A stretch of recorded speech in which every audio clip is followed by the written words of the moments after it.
Hello, everybody. How we doing? How we doing? How we doing? Give everybody some time to show up before we get into shit for the day. Gonna go over some fun stuff today. We got politics. Surprise, surprise. Gonna do some Chauvin trial stuff, of course. We've already talked about. Yeah, that's what we're gonna get into.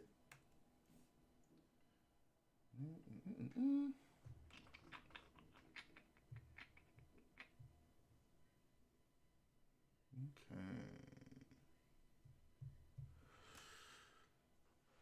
Hope everybody's having a good night. Or a good day. Or good in between.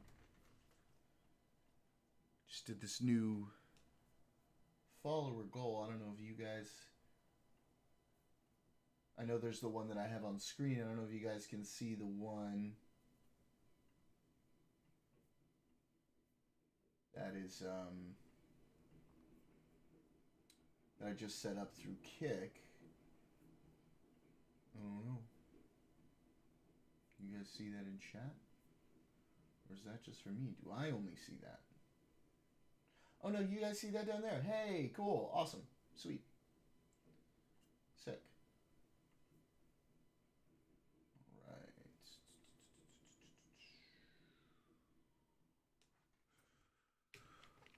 Okay. We're also going to play with this new AI Destiny was just doing on his stream. It looks pretty fucking cool. So it should be fun to try. That'll be a fun thing for us to do as well. Yes, indeed. Yes, indeed.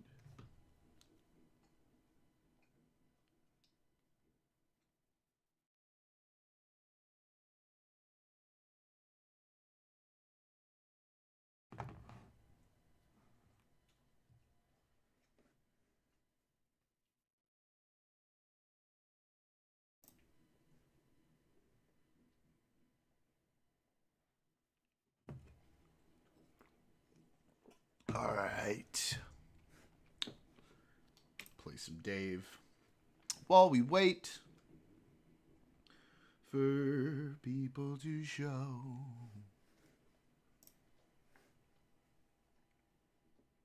Candy should be joining in a little bit, as she does. But in the meantime, let's catch some fish.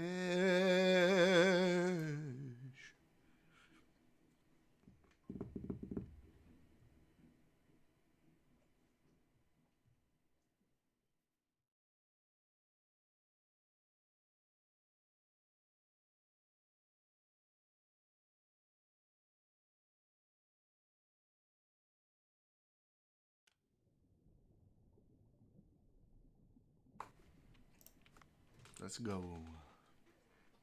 Let's go. We just getting started. Welcome, people. Welcome, new viewers. How's everybody doing? Let's catch some fucking fish, dog.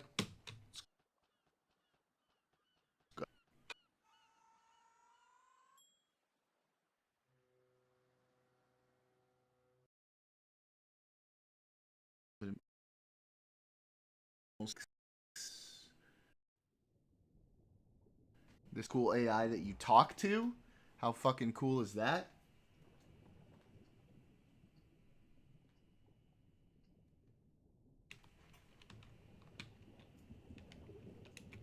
All right.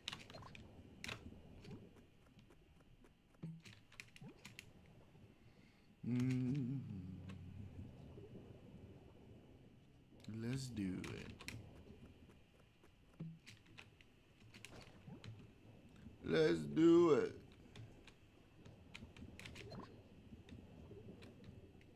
Catch some fish.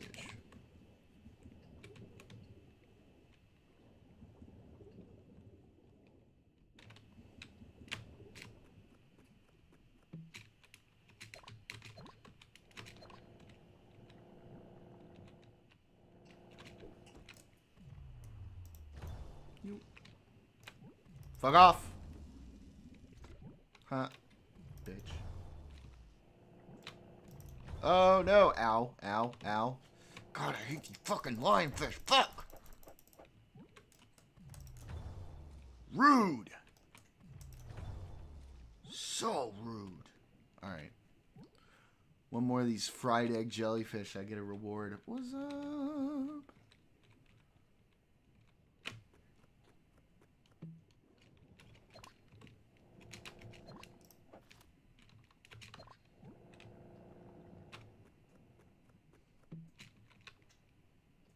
I already have that one. I already have that fucking one.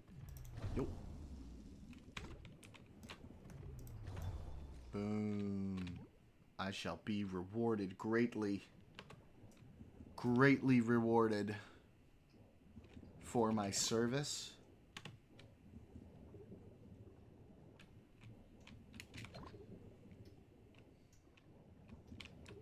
It's a fucking shack. It's a fucking shack.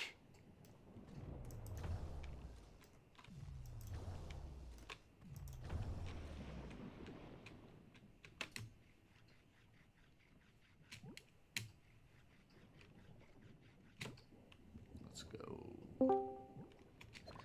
Hey.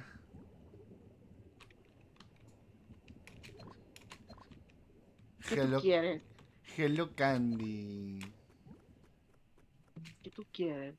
We're live. I know. I was watching the AI go. Oh, Yeah. oh, Wait, what was it doing? the AI and What were they everything getting else. it to do? Because we're gonna do that AI later on the stream.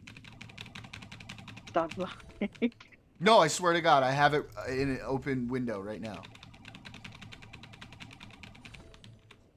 What were they getting it to do? Like, I saw some of it before I started the stream, but like they were getting it to do noises that she would make during like yoga, and and they sounded like sex. yeah, like That's so ooh, fucking funny. it's hysterical. But Dan keeps going ham on the fucking female AI I know, and the he's male been AI. so fucking rude. I'm like, why is he not yelling at the male AI? Like, what the fuck? It's because the male AI is black and he's scared of him. Huh? What up, Steel? That's not why. You see, the female AI keeps yapping. That's why. You don't even know. You're not even watching. How would you know? I always know. He just figures because it's a female, we just yap, yap, yap, right? Well, you do, don't you? I don't know. Do I? This is You a do. very typical gay man's opinion of women. Yeah. That's not true. Do I? Do I? Yeah, you do. He's talking mad shit right now. Kick his ass, Candy! Fuck you. Fuck you. I don't yap. What are you doing right now? Talking and cursing you Wow. the fuck out. He's using it as a synonym for talking. Yeah. That's deceptive. Men, That's fake men news. talk, women yap, according to him, I guess. Yeah, they do. Shut up. Shut the fuck up. Ah. Do you feel slightly triggered? Plus your whole post said. What's that? I said, do you feel slightly triggered? Yeah. Do I feel what? Slightly triggered. Oh no. She's No. fine. She's Puerto Rican. She can handle it. Yeah. Well, those people also yap. I'll tell you, of the accents in the Spanish-speaking world, to the Argentinian ear, Puerto Rican is one of the hardest to understand. I'm about to trigger Jordan. Why? Ah, What are do you not. gonna say? That's also quite easy. He What are triggers you gonna himself say? all the time. Listen, I do a lot of things for comedic effect. Okay. You keep saying that. It's for your benefit. It's for You my should benefit? actually be thanking me. Ah, okay. You're welcome Yeah. that you trigger yourself. Because otherwise, like, I'd have to sit here just being a perfect being all the time, and that would be so annoying for everybody. Well, you're not perfect. That's Wait, the wait, thing. wait. I, no, but he thinks he's perfect. He thinks he's perfect. No, no, no, no, Well, no, of no, no. course he thinks he's Candy, perfect. Candy, I This Candy, let is him. Candy, why. Listen. Candy, Candy, He's Candy, This is why you point out every failure he has. Candy, Candy, Candy, Candy. There's a difference between thinking a thing, okay, and knowing a thing. right, But you're which not. is why But you. which is why my next comment was going to be, I let you live in your delusional world. I don't argue. I leave you be in your deluge. Oh goodness. So, produced by Scarecrow followed me. Did you see that? Who the hell is that? Oh, Another that's mod. from Destiny's, right? Yeah, another mod from Destiny's chat. Okay. What? You want some sort of medal? Wow. Now that you're offering, yeah, I mean, yeah, I kind of do. Thanks. No, I'm not offering a medal. Oh, then why did you say that? Steal a douchebag mod 50 IQ. Well, to be fair, Sleepy, there's one mod and one mod only that you love. And I love her too, so that's fair. How you doing, buddy? Good to see you. But we appreciate Talk his fun. about We always yappy. do. We always do. Very yappy and very sassy tonight, isn't he? Steel's yappy and sassy. Well, once you get to know Steel, he can be pretty sassy. That's See that? Steel's Sassy and yappy. sassy gaming. Nah. You see, I'm not happy. Yeah, not as yappy, but he does bring the sass. Mm. Yeah, well, otherwise the stream would be boring. Wow, thanks. Wow. Thanks. Oh, that's boring. I appreciate the support so much of my friends. They're just wonderful. He's bringing his yappy side. Oh my goodness. Jeez. Trying to find a word to combine both yappy and sassy. Sappy? No, but see, that doesn't work because that's another word. Unfortunate. Yazzy. Yassy! Oh. That's also a word, however. Is it? Yassy Yes, words. it's a descriptor of jazz. When something sounds jazzy. No, not jazzy. Yassy. Like Yass Queen. Yeah, uh-huh. Such a... What? Never mind. Say it. No. Say Yo, it! come on stream. Say it! Yeah, Joe, nah. you gonna join us tonight, Joe? Or are you Come be not able to sassy jump with on us, tonight? Joe.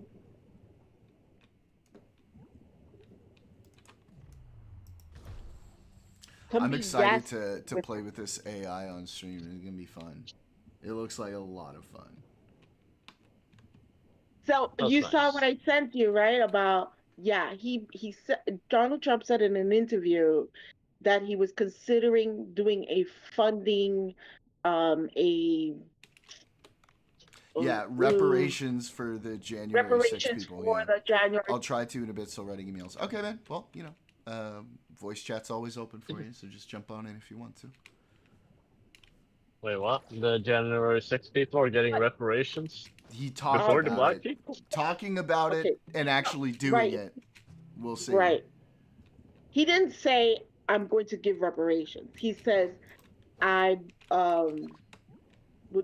he was very specific. He said he will look into funding something for reparations. And or reparations gen- is a word that I put on it. He didn't use the word reparations, just to be clear. He used the word. Yeah, he used the word. What word did he use? But Well, it means reparations the is a big. very particular word with a very particular It is connotation, and I just want to be clear. I'm the one who used that word. He did not use that word. right. But what he said was basically the same thing. He wanted to, because he said these people suffered and they lost income while they Yeah. were in jail Okay. and all That's this stuff. why I So used he, the word. so he said compensation. Yes, Yes. compensation. There you go. Yes. Okay. I mean, reparations inherently have like a racial connotation to them. Does it? Yeah. Inherently? I think we use In it a lot in English, a at racial least. context, but I don't know if it inherently has a racial connotation. In English, it inherently does. You mainly talk about reparations in the sense of a wrong for a particular ethnic group. Right, we You mainly don't use use it the in that word reparation. context, like contextually it often is, but inherently I'm not so sure. It's eh, I don't know. Man. The fuck do you want from me? I don't know. Yahtzee. He's being Yahtzee. I don't know, maybe like a couple $1 million would be nice. I don't have a couple of $1 million. Well, shit! That would have helped us out a lot, Steel. Yeah.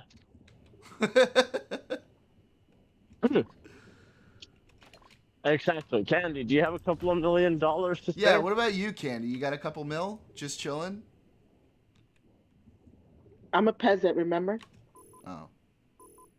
Hey, look. Living poor and being poor are two different things. You see, poor is a mindset. Oh, wait, hold Right? the fuck up. No. Being poor, you live poor. Warren Buffett does not live as an ultra If you're rich and poor, ultra you wealthy can live man. rich. Warren It's not two Buffett different things. lives well below his means. Warren Buffett lives in like a middle class house. Well, to be fair, Warren Buffett does not live a poor lifestyle. I thought he lived in like a middle class lifestyle. Yeah, so a Is middle that class for you? lifestyle is not a poor Hold lifestyle, on. right? Did I just fucking out myself? Yes. Okay. So the middle class are not poor. Exactly. So to you, middle class is poor. Okay, no, I didn't say that. Yes, it did. That's exactly what you said. That's not. I did not use those exact words in that exact order. That was exactly what you meant, though. I did no such thing. He did. I did not use those exact words in that exact order. Still, in his last stream, he brought up how he had a cook and he didn't eat peasant. Excuse me. Poor people food. I'm sorry. Excuse me. Ah, yes, poor people chef, food. What is poor people food? A chef, Oh, not a cook. He had a chef. Don't undersell Mirta that way. Okay, sorry. Last stream, he said he was talking about how he had a chef and he didn't eat poor people food. When I was a kid, not now. Now he eats poor people food. Yeah, exactly. Now he's poor. Exactly. I'm poor. I eat poor people food. So. I eat rice now. That's poor people what? food? What the fuck? What the fuck is wrong with you, man? What do you mean?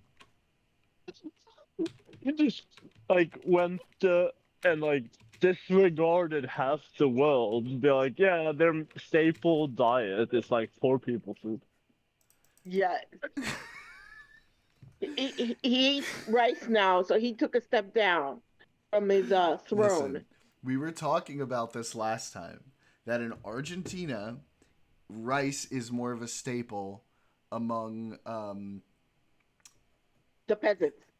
I how do I Go I did ahead. not The use those poor. words, Go ahead. and I didn't eat a The lot of poor rice people. growing No, up. you said poor people. You said poor Yeah, people. yeah, the Peasants. peasants, the poor, the dregs of This is not society. going well for Yeah. me. This is not Yeah. going well. Yeah. Oh, I've I put mean, you're myself in walking an into it. awkward position. No, Yeah. it's fine. Listen, own it, right? Ooh, rhubarb. Own it. Rhubarb. That's an everybody food, right? Do you even know what rhubarb is? It's a root. Technically, no. It's a stem. It's a stem? Yeah. Okay, well, fucking close enough, Steel. Jeez. It's attached to the root. Well, technically, all trees and things growing on trees are attached to the root. No, that's not true. Yes. Because that is true. branches are attached to the trunk, which is attached Which to the is root. attached to the roots, right? Yeah. So, Yeah, are you going to hence say my it's head is attached. attached to my foot? Yes. No. That's not what you would say. You It is. wouldn't say that. Yes. Candy. It is exactly what I would say. Although I feel like I know what she's going to say. Candy.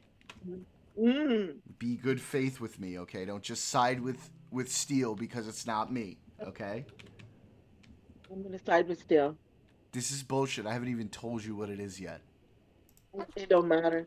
He Would doesn't you have my say- back, but I will Would you always have say? his back. Wait, did you hear what we were? Did you hear each of our points?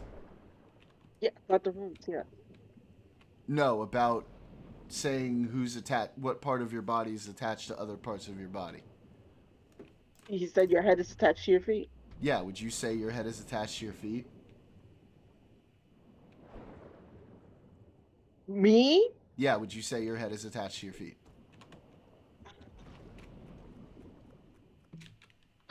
I would agree with Steel that your head is attached to your feet. Exactly. Would you say your head is attached to your feet? Yes, your head is attached to your feet. I'm gonna yes. take that as a no, actually, because of the way she phrased that. I'll take that as a win. I know it's not a win. I'm gonna take it as a agreeing win. with Steel. I'm agreeing with Steel what he You said. said my. You said emphasis on me, on That's what my. he said. That's what he said. Your head is attached to your feet. No, And I said I agree with that. no. In general, for a person. He explained No. things to me like I don't understand what he's saying. So you are Not true. comfortable if somebody said, "What's your head attached to?" In regular conversation, you would say your feet, and you wouldn't be embarrassed by that. You wouldn't be embarrassed to say some shit like that. I would say when it's not up my ass. Exactly. Okay, I'm gonna count this as a win. I'm pretty sure I'm gonna count this as a win. No, you're losing. Yeah, I think When it's not up these my ass, responses. attached I to think my- these responses are yeah, they're giving me what I want here. We'll give you what you want. I'm No, giving you that's an not honest how. answer. When it's not Huh? up my ass, it's attached to my feet. That's what we're going with. Yes, Yeah, you feel comfortable with that one? I absolutely do. Okay. Who doesn't go? Who's never had their head up their ass? Everybody's had. I at have some point in their literally life. never once ever had my head up my ass. Yeah, that's what you think. I can't even That's just reach. your That's what you think. You must be very flexible, Candy. You know, In more ways than one. you could take it however you want, literal, metaphor. We're speaking literally! Calm down, sir. No! You can take it as You- you want. Let me tism. No. But he's right. Your head would be attached to your feet because everything else is attached to your feet. Wow. You guys must have done If your badly roots on are your spatial feet, then awareness your legs puzzles. are attached to your feet, your ankle, and then your legs, and then your thighs, and then yeah. So What? yeah, it's all one thing. Is that why? What you getting at, Steel? Exactly. There you go. That's not how that works! And Steele knows that's not how that works, and he's just saying it to annoy me. Wait, the Die. Now there's people speaking in Swedish.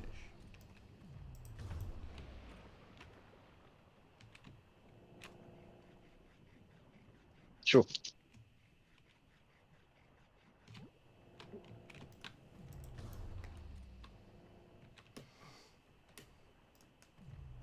I understood the conversation. I don't know why Jordan is lost still. I understood the conversation. Nej, det funkar. No, this is because it's not a metaphorical point we're making. Ha det. It's not metaphorical. When you said the branch is attached to the tree trunk, but the tree trunk is attached to the roots. The So it's branch is all not one thing. attached to the root. Yes, it is. It's No, all it's one not. thing. It's No, it's not. attached Yes, it to is. the tree, which is the trees attached to the roots. It's all one It's a thing. system. It's a system. No. They're Yes. all In order to congruent be parts. attached to something, it has to be adjacent to it. Nah. Yes. Nah, That's the meaning of the word. That is not the meaning of the word. That is indeed the meaning of the word. I don't know, maybe in Swedish it's not. That is not the meaning of the word. Madam. Karen, thank you very much. What are you saying, Karen? There, see? Thank you.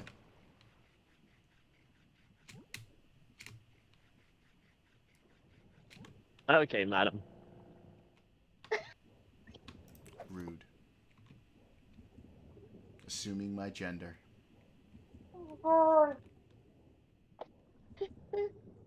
Yeah. It's not an assumption. It's a fact. You're a bearded lady. Well, quite a glorious beard for a lady, else if I do say so myself. Yeah, a Nice. bald bearded lady. Huh? Making fun of alopecia? You don't have alopecia. Well, ladies don't usually go bald without having alopecia. You decided to shave your head. So it was a choice. Yeah. Are you assuming my gender? Mm-hmm. It's not an assumption, it's a fact. Actually, it is, according to the executive order. Is it what now? It is a fact, according to the Trump executive order. Which Yeah. one? The one he's a lady. on, the one that your gender is to be the one that you have at the moment of conception. Yeah. Gotcha. And you were born a lady. No, the moment of conception, everybody is a woman. Yeah, you're a lady. Your gender isn't defined until like several weeks later. I know, you're a lady. Yeah. And so are I am you not a under lady. that order. No, you are under Nah. that order. I'm not Unless American. unless Your weird laws don't apply to me. Thank you. No. Because see, you don't understand. America is the world. Okay. No, that is not true. Yeah, everybody knows it, right? That's why Trump speaks for the world.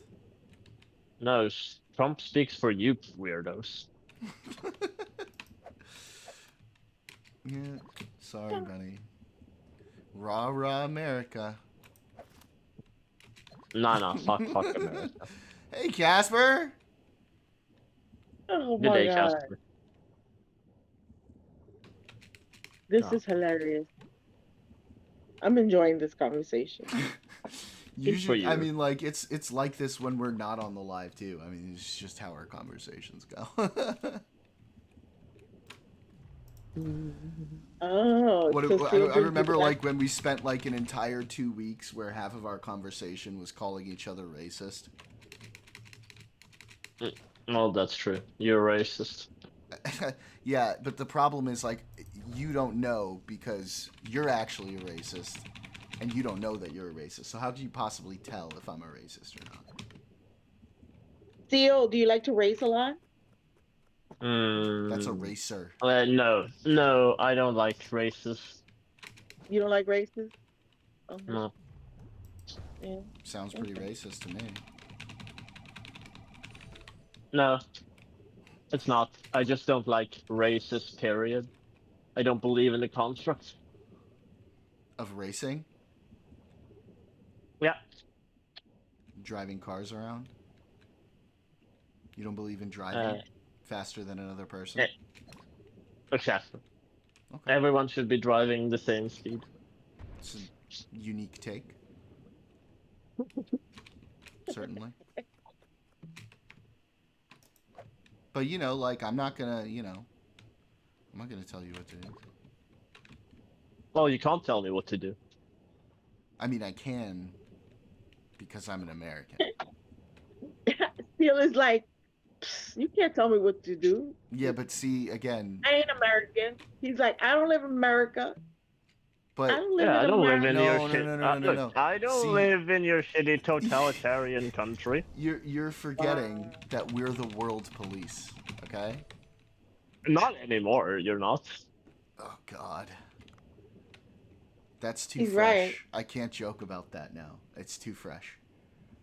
He's not wrong. Not anymore. You're not. Like the fuck. Your orange fellow does not want to be the world police anymore. So no, you're not.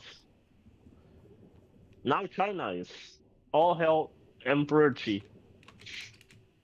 Oh, he. She? Yeah, Yeah. she. Yeah, I know she. Like, okay. They're gonna fill the Oh. hegemonic vacuum left by the United States. Yeah. They already are in a lot of places. Yeah.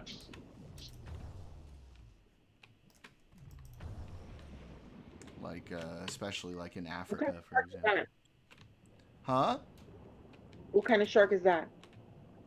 Greenland shark? It's Soon the to Greenlandic. soon to be a red, white, and blue land shark?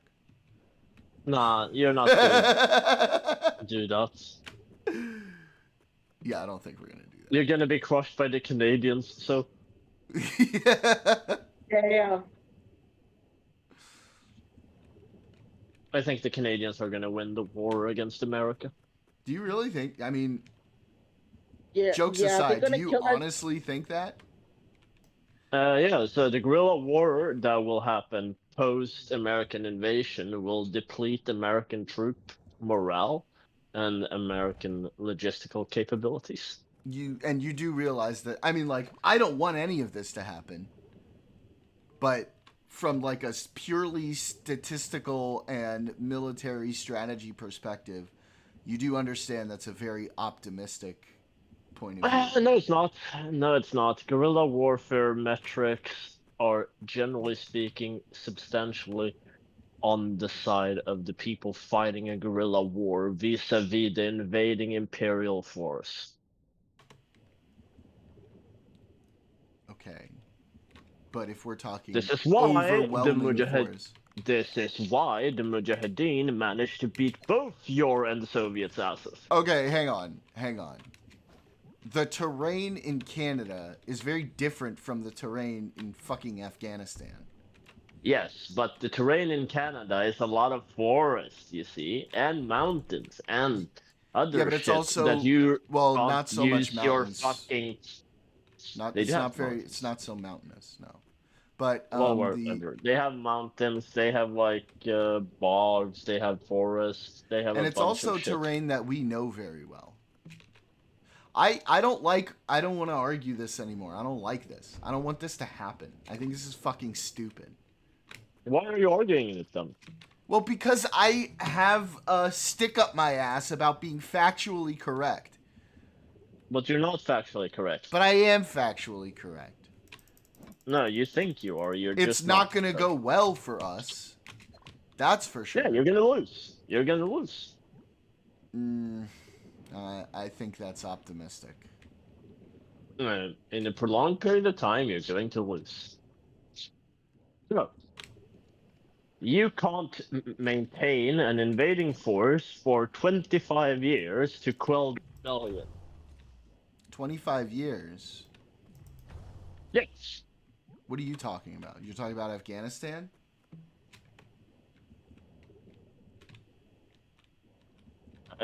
No, the Canadian rebellion. You're just assuming it's going to be 25 years? Well, so you didn't manage to maintain you didn't manage to quell the rebellion in Afghanistan. Which is on the other side of the world. Yeah, but That's you're not going to be entirely able different. to do. You're not going to be able to do it in Canada either.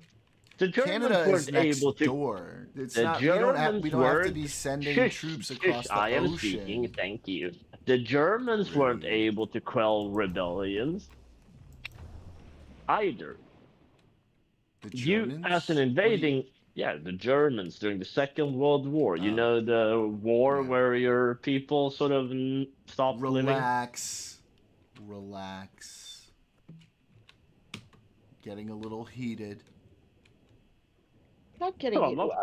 Okay. I'm not being heated. I get I can see both sides. Okay, so if you're going like what you're trying to say, Jordan, is that the U.S. has raw power, all the weapons and whatnot, blah blah blah. Well, I get it. You will definitely be able to topple the Canadian government. However, the guerrilla force that will arise, you will not be able to quell. There will be an insurgency for a number of decades afterwards, but after a couple generations, that would subside. I don't think it's ever going to come to that because that would be completely stupid and one of the worst things that our country has ever done. But anyways, the second part of what I was saying is, I can see where you're coming from for that. But what up, produced by Scarecrow? I'm just going to call you Scarecrow if that's cool. But considering our recent debacle with the Signal Gate, I don't see us winning many wars because we're. You might be.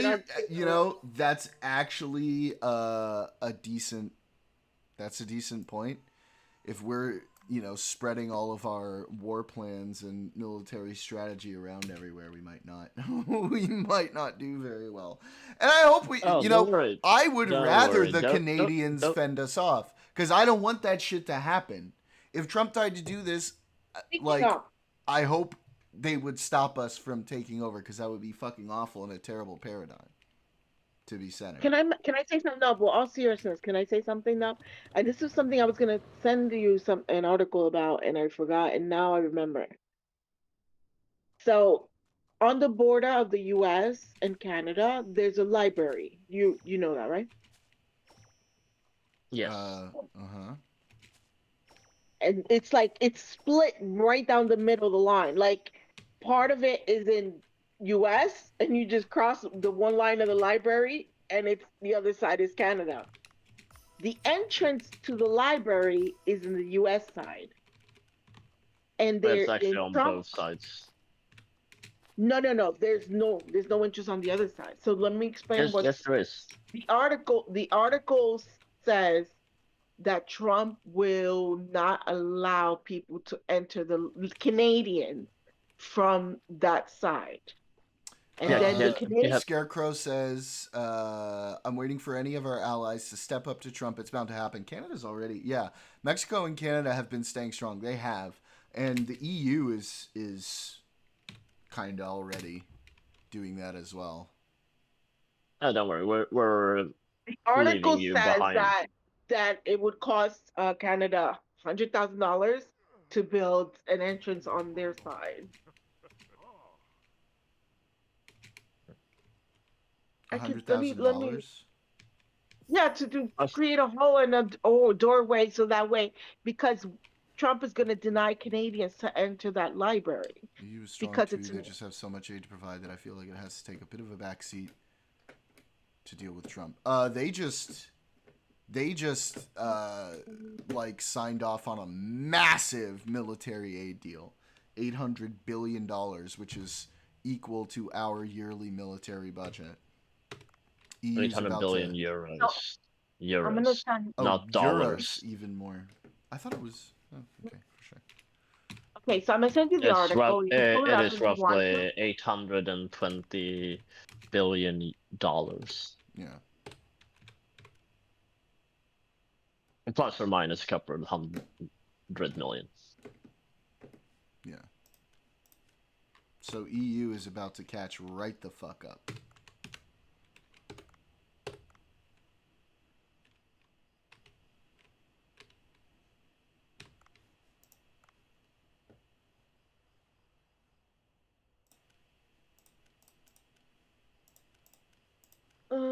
It's a library in Vermont. Mm-hmm. I'll send you the article. It says Canadian. We love library that united U.S. and Canada and faces new border. But the title in the thing is Vermont Library will no longer be accessible. Will no longer allow Canadians The without EU a is stuck pass. in a fucked up position. They've been helping the Ukraine just as much as we have, and now we just cut the American string and left it all up to our European brothers and sisters. I agree, but they're taking it on the chin, and they're gonna step up and do what our president doesn't want to. They're strong. They got this. I agree. I believe. I believe. Mainly in the issue EU. is that the main issue is that the manufacturing capabilities of European defense corporations are sorely lacking at this point in time. I'm thinking within the next 1 or 2 years that may get a lot better. Yeah, but the Ukrainians need aid now. That's true. Right, Just so gonna like buy it from China. yeah, well the Chinese also are in the same predicament, right? So like if you're looking at the capabilities of Chinese the production of Chinese main artillery rounds, right? They're producing roughly around 300,000 a year. Mm-hmm. And that's what Ukraine goes through in like 3 weeks.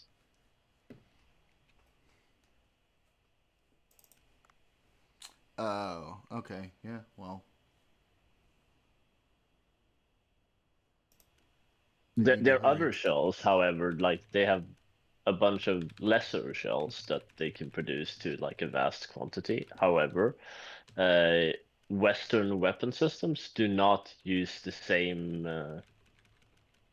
dimensions, right? So the Chinese are mainly in the old Soviet standardizations, right? So they mainly produce Soviet style Scarecrow artillery says shells. China's still conducting military exercises outside of Japan and the Pacific East, though. Am I right? Yep. And in between Australia and New Zealand. Yeah. Well, they want Australia. They already own majority of it, so just give it to them. The Australian left, or at least the Australian far left, seem to be okay with it. Yeah. It's wild to me. Like it's like the far right in Europe is perfectly fine with Russian domination of Europe. Unreal. China's in the middle of their own expansion. I honestly don't even know if they care about the Russian plan. They are, but they're also having to balance that with some bits of economic turmoil. So we'll have to see how that goes. The Chinese, ideally for them, they don't want to fight a war. Ideally, they want to have economic domination of the land rather than having to subjugate them. Right. They're more focused on the soft power projection rather than the military projection. They need the military projection to like seize Taiwan and other like quote unquote potential hostilities with a bunch of other countries, mainly the US. Oh yeah, this library, Canada would have to cross the border to get in there. There's a border line right through the middle of the library. Interesting. Huh. Very interesting. What's interesting is that in all the saber rattling that China does, it actually hasn't been in a quote war for years.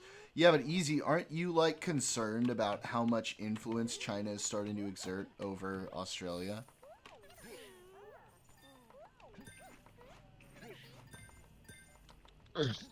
I mean, they already own the majority of Australia's resources and businesses, so they already have the power. Scarecrow and Sleepy, you will be nice to each other in my chat. This is a place where people are friends, okay? Even if we disagree. What are they doing? It's fine. You can tease a little bit. That's fine. You can tease a little bit. But I don't want to see you guys fighting. Chinese just did a circumnavigation of the entire continent with some warships. We were nothing but bemused by it. You want to engage with you, it's all good. See, you're chirping already. Listen, Sleepy Joe will always... Sleepy Joe will always engage. Oh, why so if engaged loud? with in good faith. I know this from experience. He has come on to my voice chat, and we've had lovely disagreements. Lovely disagreements. Very productive. Indeed.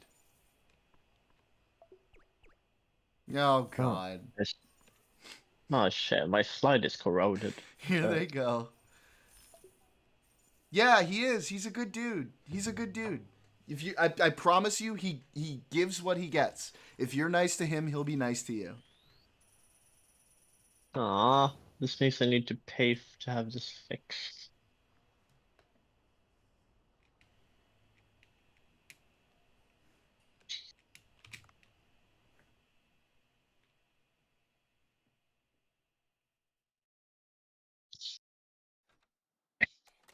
Just, you know, I'm too small to have people like going at each other hard. You know, if I'm like Destiny size, yeah, people can fucking go at it in my chat or whatever because I can't pay attention to all those people. But it's just a small group of people, you know. Oh, I would love to have you guys in here and like have a friendly debate. That would be dope. They're just called Destiny Fat. Huh? I mean, he's skinny fat. He's even said so himself. But I didn't, just to be clear. You did call him big, though. Like the size of his audience. I'm not going to hate him, and I got two people that at least he's a good guy, social. Dope. Awesome.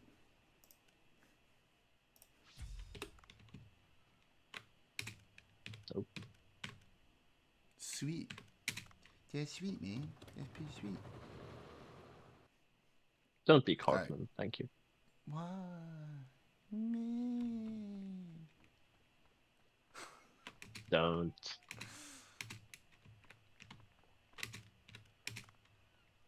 Alright, I'm going to finish this stuff up. And then I'll get started with the politics for the day.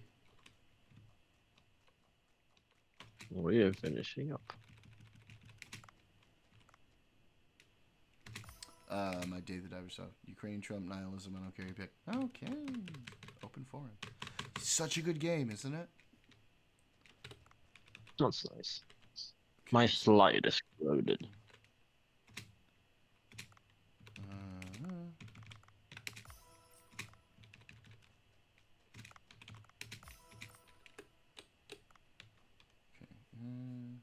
6, 8. Is that what we're looking at here? 2, 4, 6, 8. Uh-oh.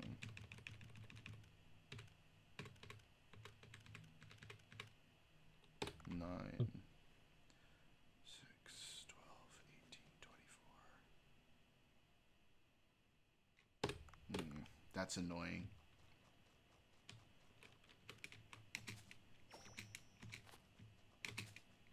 I hope there's more veggies I get later.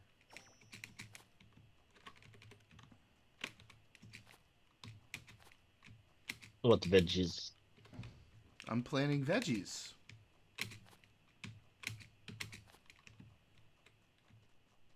So I can use them for sushi.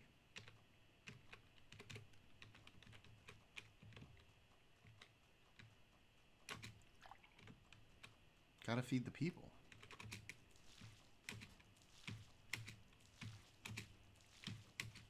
Totally transparent. I'm studying European history right now. It's super complex. I'm not worried about it.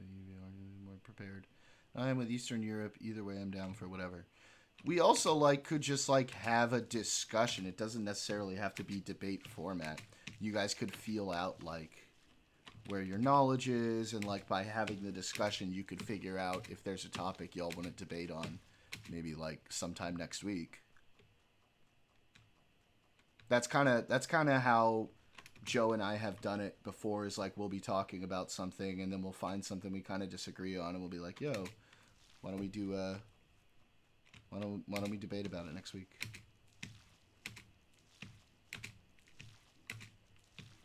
I generally agree easy, although sometimes it can be beneficial to sort of structure things. I think the open conversation debate format is most of the time better in a setting like this, but sometimes it's good to have things structured. But if by debate bro format you mean people screaming "that's a logical fallacy" at each other, yeah, I 100% agree with you. It harkens back to our old days, doesn't it, buddy? Doesn't it, buddy? Why are you so loud? It's my personality. It's abrasive. Well, to my ears. It's music to Mika's. Doesn't I hang my head in shame when I think back? Still good times, man. We had fun. We had fun back then. Hey, listen. We may have debate broed, but we won a lot of those debate bro debates. Okay. Let's give ourselves a little bit of credit here. And then we learned not to debate bro anymore. You give me 30% of credit? I'll take it. No, I'm lowering you to 30% of your volume. Okay. You're way too loud. Good times, bud. Good times. I wish Jack could have been here to come and watch this stream with us, man. That would have been amazing. He would have loved this. Who? Jack is an old friend from our atheism debate days. He passed away a couple months ago. All right, you said that. Yeah. Pretty much any topic doesn't have to be more about history thing. Yeah, you guys can just talk about it. And then like I said, as you guys talk about it, you can sort of figure out what topic you guys both feel comfortable enough to kind of go into a deeper debate / conversation, whatever the fuck we want to call it on. And I'd love to make that I'd love to make that an event for the stream sometime next week if you guys are down.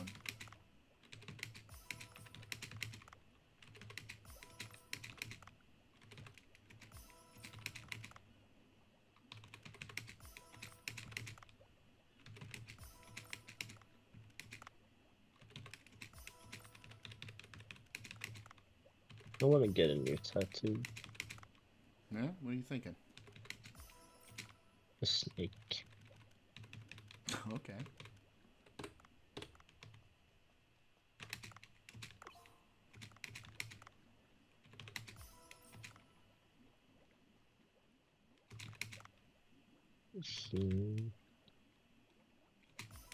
I'm not trying to. I'm just adding more things to do, bud. Which one are you talking about? Because I before we do the Chauvin one, I kind of want to finish going through the trial, and that's going to take a while. You're talking about the Al-Laki one, right?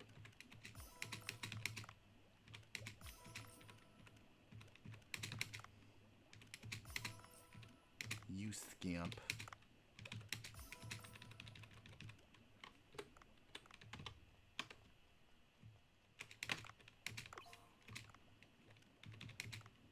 Yeah. Yeah, that's fine. We can do that. Although, I mean, I think you probably already know what my argument's going to be based on what I was saying last time. I feel like I already know how a debate's going to go. We'll probably end up agreeing to disagree. But it'll be good to litigate it out anyway.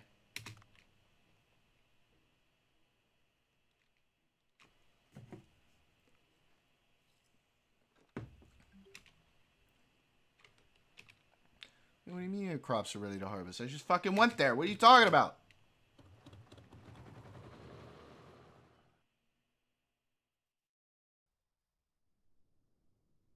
Where do I have crops that are ready to harvest? We're playing Farm Simulator. Nope.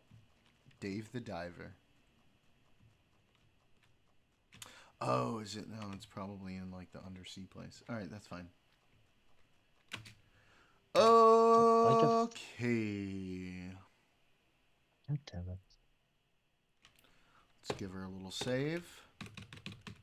And we'll get started with the shit for the day. This fella is definitely not my type. Can I block them? Let's see. What Block. are we going to go over today? So, quick things. Let's see. Stuff I wanted to talk about. Okay, so a couple things regarding the Alien Enemies Act shit that's going on. So we had a federal district appeals court affirming Boasberg's ruling. They determined that the original framers of the Alien Enemies Act, which many of them were the original framers of the Constitution, because it was like 1798, intended its use to only be in the case of an invasion to take over or plunder parts of the United States. And the appeals court states that the current interpretation that the Trump admin is attempting to use does not adhere to that definition, and so they affirmed his ruling. The Trump administration, and as an additional piece of information regarding that, recently during a hearing, because we were talking about some of the people who were deported who turned out not to be affiliated with any gangs and were going through the asylum process legally. It turns out that the Trump administration's lawyers admitted in court during hearings that they did lack a full profile of some of the people that they deported, which I'm sure I don't have to tell you guys is pretty unfortunate. In addition to this, Judge Boasberg has extended his TRO to April 12th. This was obviously a big question because it was set to expire this weekend. So now the TRO on those deportations is extended to April 12th as they continue to litigate this issue. Next, we had slightly higher than expected inflation. We're seeing that reflected in the market responses. Big drops in the market today and somewhat sliding yesterday. But today was a bloodbath. Dow is down 715 points today. Not good. S&P down 112. NASDAQ down 481. Tough days on the fears of the tariffs, as well as a recent report from the Atlanta Fed, which I'll get to in a second. I think one of the big things that, yeah, bro, at any point, Mock pulled you out of chat, but you weren't super able. You bring good debates to talk about. We all insult each other's talents. That's what I had the biggest argument against, but most of us mods still give you a platform to disagree on because you're valuable to a lot of chatters. We never hate you, bro. We're just going to be strong. Just like you are in your opinions. Well, that's nice. How nice. Plus, Is it? y'all are in my chat now. All right?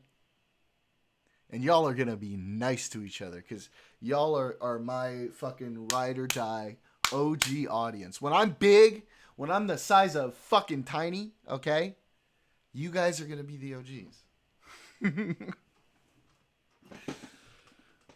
Hell yeah.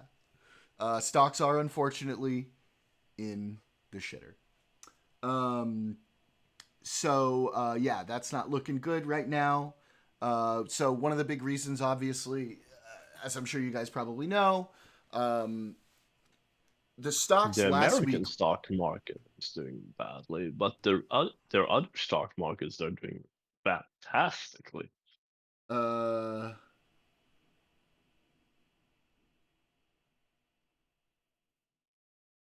Nikkei, Hang Seng, FTSE, DAX, they're all down. What do you mean? The Nikkei's like way down. Yeah, but those aren't the only stock markets, man. Those That's are a the fine major stock ones. market. Stocks down a whole 2%. That's nothing compared to. Oh shit! What happened to crypto? I haven't even been paying attention.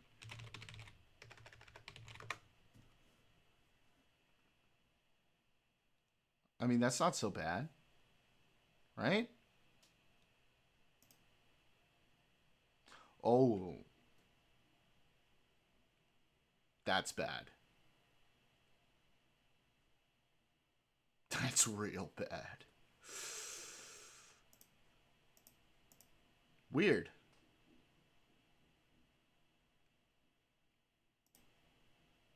Huh. Well, Okay. That's not great. I guess it depends on the range you're looking at. Crypto's just so fucking hard to really get a good gauge on because like it depends on it's all like relative to like when you're looking at. well, it's because crypto is not real. Bitcoin isn't bad compared to altcoins. All right, let's see. Crypto markets slump.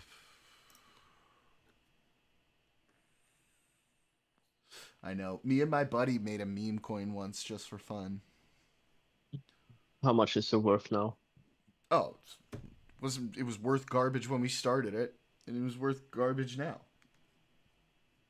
We didn't expect it to go anywhere. We just thought it would be fun. Oh boy. You should have hyped it. We should have what? You should have hyped it. On how? Yeah, that's what all the meme coin weirdos do, right? I They don't have hype their any. meme I don't coin. have any fucking reach. Who am I gonna hype it to? Like, Fucking no. What the fuck am I supposed to know who you're gonna hype it to? Yikes. Yeah, these are Some crypto weirdo gambling. that's willing to buy it. If there's one weirdo who's gonna hype it up high enough, that same weirdo is probably gonna rug pull it.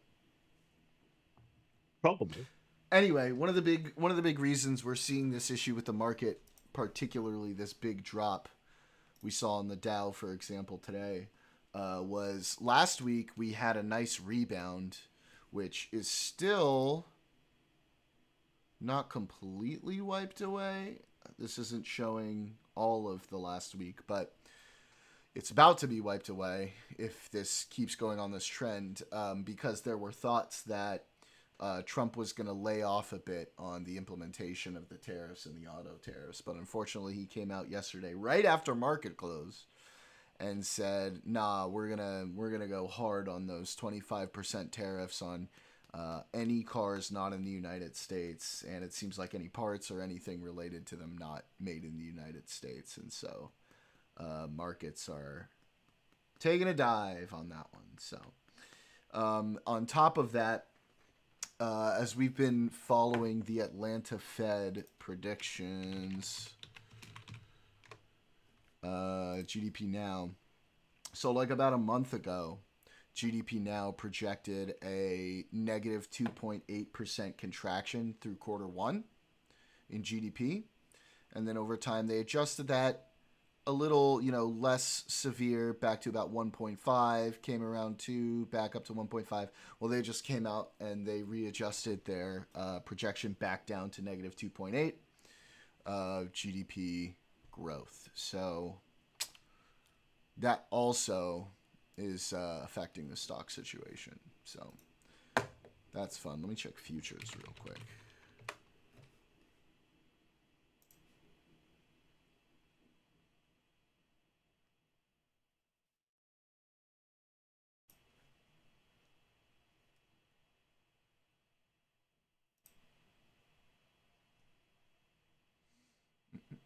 March jobs report closes out the coming week. We'll have to see, if it's a good jobs report, that'll help. If not, that'll exacerbate it.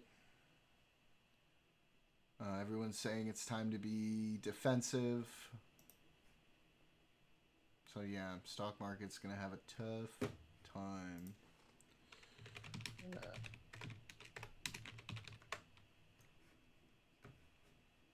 Let's see. Global market indices. You're about to go into a recession, yes, I think. Very likely. It seems to be that way. Or a depression. We'll see. All the markets are down today. I don't know what you're talking about. I'm looking at the global markets.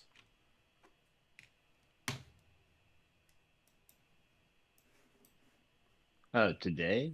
Yeah, maybe today. Germany, but Netherlands, overall, France, Great Britain. Great Britain's about even. I mean, they're not like super down, but they're a little down. yeah, today, sure. South America had an okay day. Sure. Shanghai Composite was up 0.15%. Yeah. Yeah. The one that's most of the massively world is in the bleeding. red. Yeah, but not by much. And we're not hemorrhaging like America. No. But, and you wouldn't be. Right? Because you're not doing America. the stuff that we're doing. Yeah, we're not being stupid. But hey, it is what it is. Mr. Orange Man likes watching people get poorer, so. He does. He says he doesn't. I don't know if I believe him, but anyway, Italy and Chile appear to be the only markets on this map that are up at the end of the day. Yeah, I said some markets are just fine. Okay, so that's it for the financial stuff. Okay, so this was really interesting. This was kind of a quiet news story today. Let me pull this up.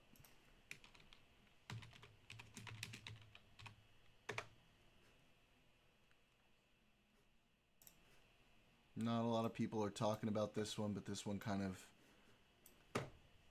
came across my scrolling. Can you go away, please? There we go. So, a court upheld the dismissals that Trump did from the boards of the NLRB and the MSPB, National Labor Relations Board and Merit Systems Protections Board. 2-1 ruling, Trump judge and an H.W. Bush judge versus an Obama judge, which was interesting because on some of the other rulings they've done, that H.W. Bush judge has sort of gone back and forth.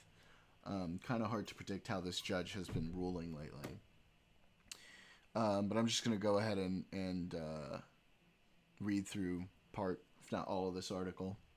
Federal appeals court on Friday let President Donald Trump remove for now the chair of a critical, quote, merit board that reviews federal findings and a member of the National Labor Relations Board, handing the president a major win in his efforts to control independent federal agencies and potentially hobbling both agencies by depriving them of a quorum. The emergency order issued by the D.C. U.S. Circuit Court of Appeals removes Merit Systems Protections Board Chairwoman Kathy Harris and NLRB member Gwen Wilcox from their posts while their legal cases move forward.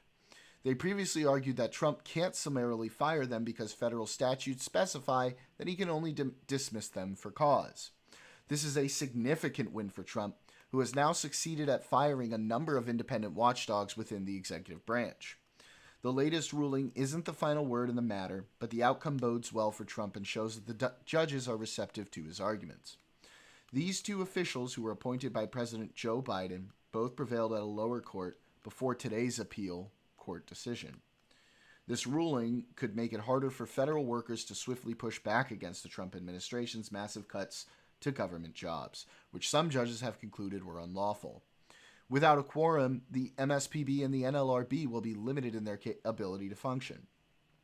The ruling was 2-1, with two GOP-appointed judges siding against a Democratic appointee. Once again, one of them is a Trump judge. One of them was Herbert Walker, Bush judge. The Supreme Court has said that Congress cannot restrict the president's removal authority over agencies that, quote, wield substantial executive power, wrote Judge Justin Walker, a Trump appointee. He added, the people elected the president, not Harris or Wilcox, to execute the nation's laws, and concluded that the forcible reinstatement of the two Biden-era officials disenfranchises voters by hampering the president's ability to govern during the 4 short years the people have assigned him the solemn duty of leading the executive branch.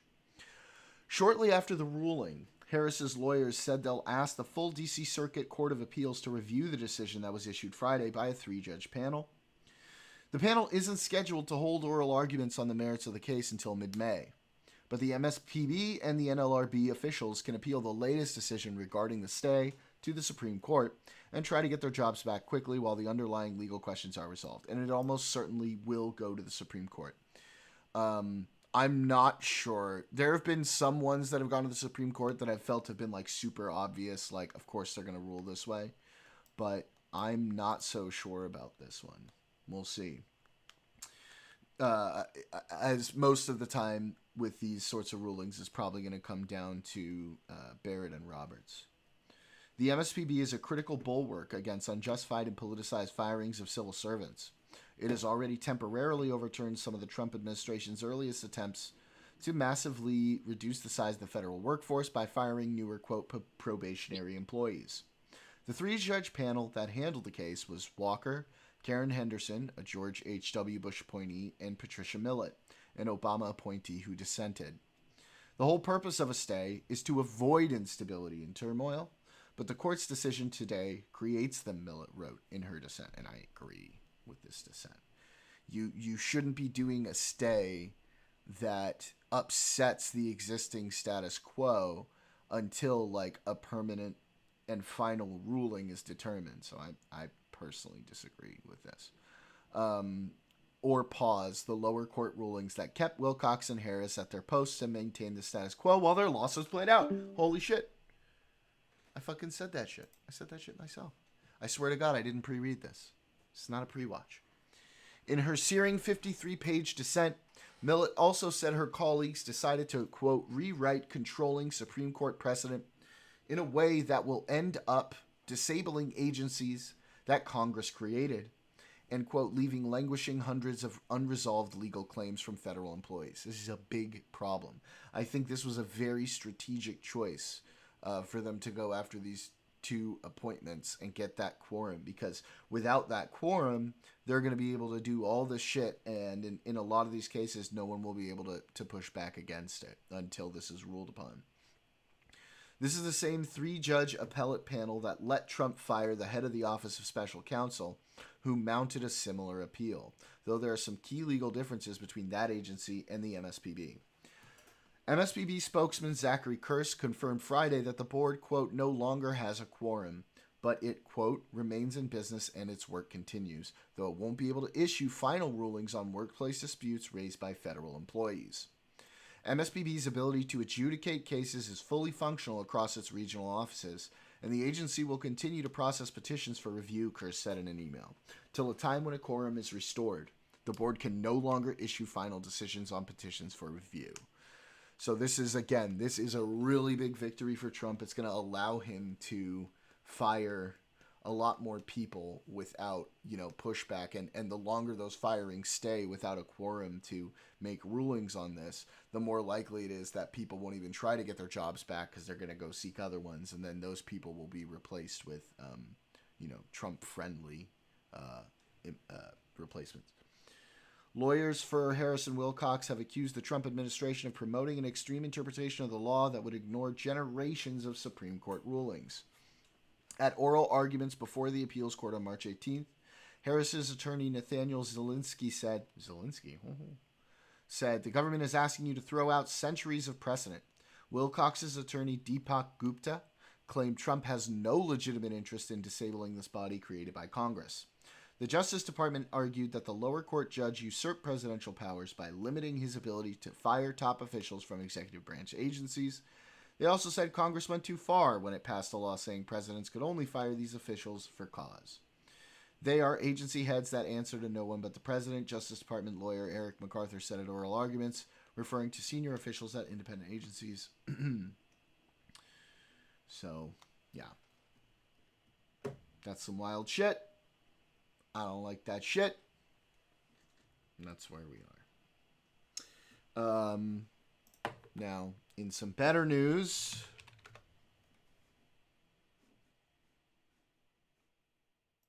give me AP or Reuters, please. Here we go. Federal judge blocks Trump from dismantling the Consumer Financial Protection Bureau. Thank fuck. A federal judge agreed Friday to block the Trump administration from dismantling the CFPB, an agency that was targeted for mass firings before the court's intervention. U.S. District Judge Amy Berman Jackson agreed to issue a preliminary injunction that maintains the agency's existence until she rules on the merits of a lawsuit seeking to preserve the agency. The judge said the court can and must act to save the agency from being shuttered. Jackson ruled that, without a court order, President Donald Trump's administration would move quickly to shut down the agency that Congress created in the wake of the 2008 financial crisis. If the defendants are not enjoined, they will eliminate the agency before the court has the opportunity to decide whether the law permits them to do it. And as the defendant's own witness warned, the harm will be irreparable, Berman Jackson said in her order. Deepak Gupta's back. No way. He's all over this shit. He's all over this fucking shit. An attorney for the plaintiff said in a statement that the ruling, quote, blocks the unprecedented plan to dismantle the CFPB, an agency that Congress created to protect Americans' financial security. This ruling upholds Constitution's separation of powers and preserves the Bureau's vital work. Fuck yeah, let's go, Constitution. We're heartened by the decision and look forward to continuing to press our case in court, Gupta said. During a March 10 hearing, Jackson heard testimony about the chaos that erupted inside the agency after government employees were ordered to stop working last month. The Bureau's chief operating officer, Adam Martinez, said the agency was in wind-down mode after Trump fired its previous director, Rohit Chopra, on February 1st.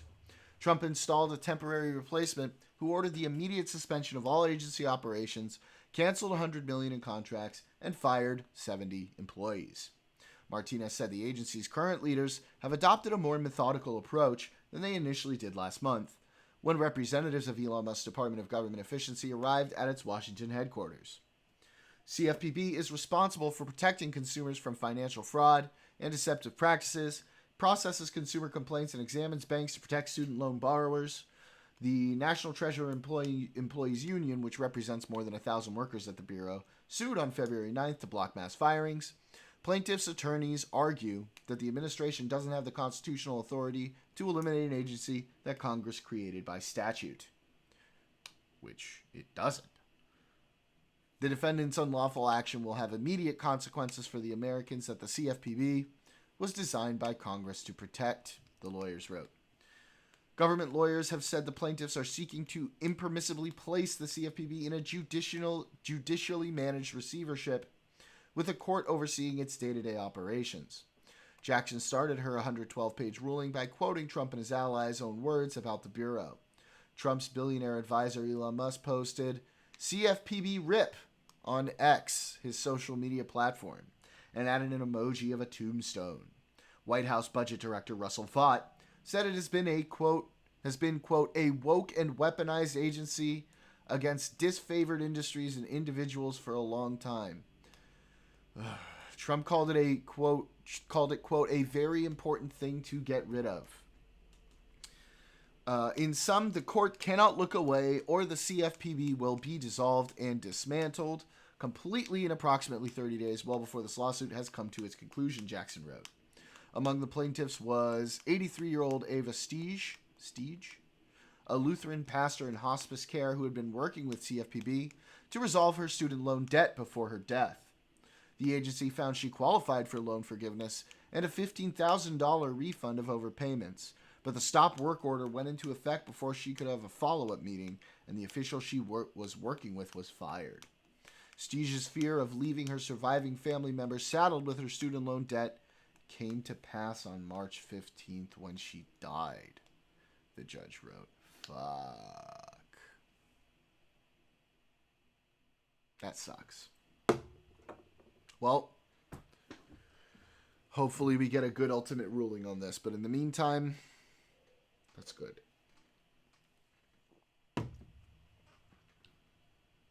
All right. Candy, you there?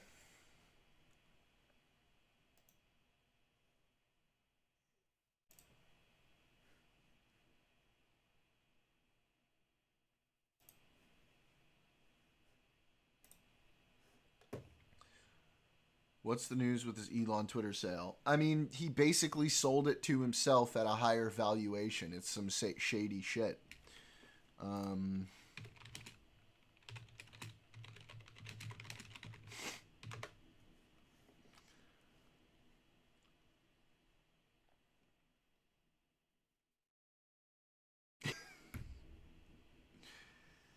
Let's see if there's like, yeah.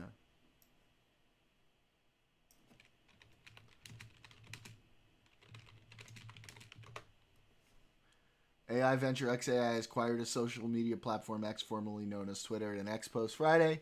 Musk said the all-stock transaction values XAI at $80 billion and X at $33 billion. Musk paid $44 billion for Twitter in 2022. XAI and X's futures are intertwined, Musk wrote X Friday.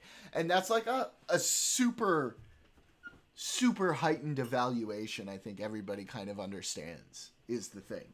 Like, what did they actually say it was? X estimated valuation.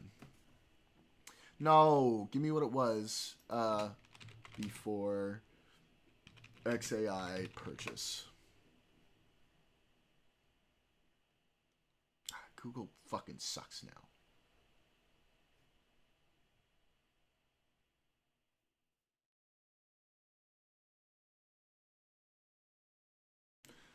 Wait a minute. I'm gonna be real fucking smart about this, okay?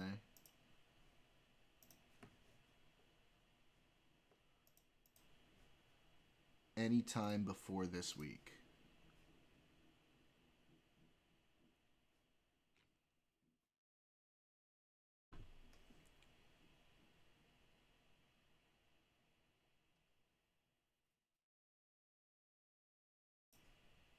This is back in October.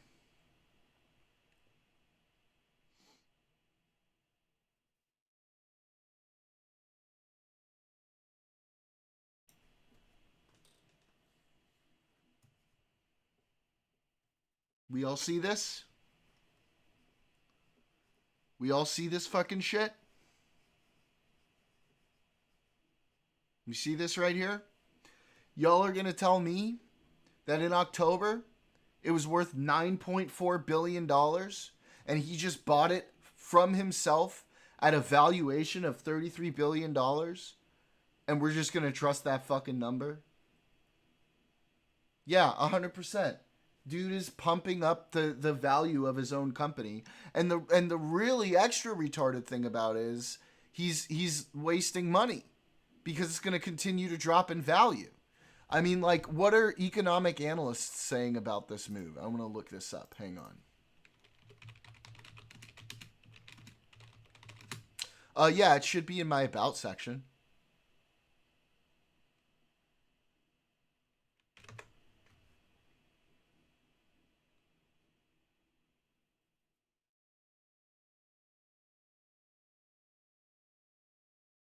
Did that work?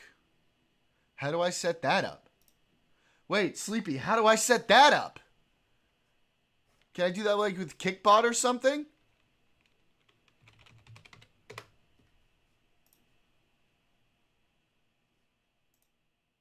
Oh, that's cool. I'm gonna do that. Hang on.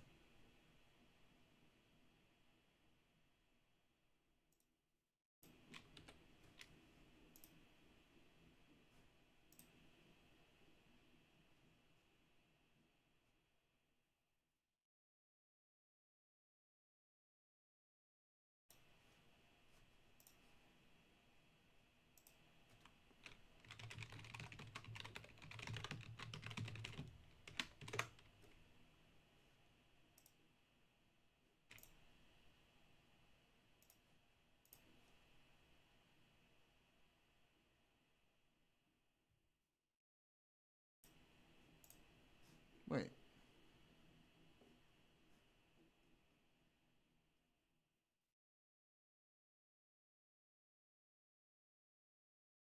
Why is it my Kick channel's already fucking linked? It should be in my about section, Scarecrow. I don't understand, dude. Kick is so janky sometimes.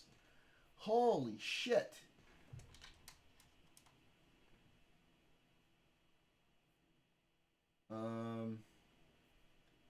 If I go to my channel,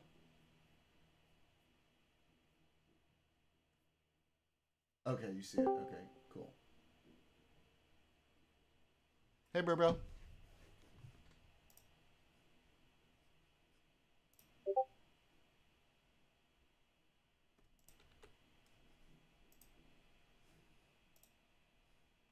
Yeah. You're muted, by the way. You know that.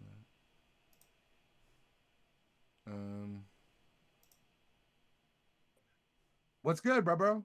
Hey, dude. There we go, man. There we go. Welcome. Hang on, I have to What's do my up, boy? customary. I have to do my customary GIF that I do whenever somebody joins into my server. Okay. I gotta maybe cut off the stream for a second or just mute it. Yeah, that's gonna drive you nuts. Why the fuck is like Kickbot suddenly like, oh no, you have to connect your shit. You already have permission to fucking interact with my stream. What are you fucking on about, guy? Huh? I'm down. It's buggy. The bugs. She be bugging. Yeah, man. Lucy? Fucking Twitter kind of took a tank. It kind of tanked pretty hard if 9.4 billion is what it's worth right now. Yeah, but that's like, insane. is it not like there's gotta be there's either some legal issue, there's gotta be either some legal issue with what they did or some really dumbass economic repercussions. Help me understand this, Steele. You are a really keyed economics guy. Back in October, Twitter was valued at 9.4 billion. Elon just bought it from one of his other companies.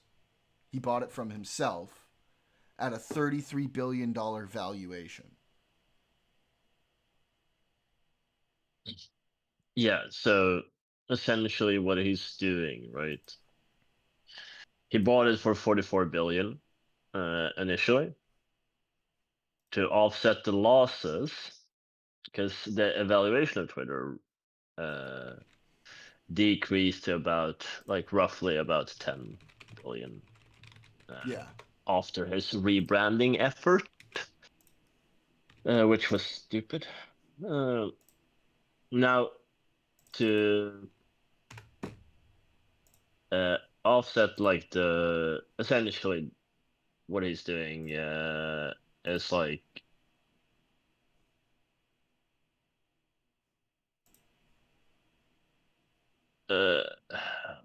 do I phrase this? Well, I guess I got a weird issue with this anyway, because we haven't even implemented AI into the workforce yet, and now we're giving AI executive options in a company. Like, we're giving an AI system a corporate executive officer title. Like, What? Who is he giving AI? technically, Elon just sold this to XAI, right?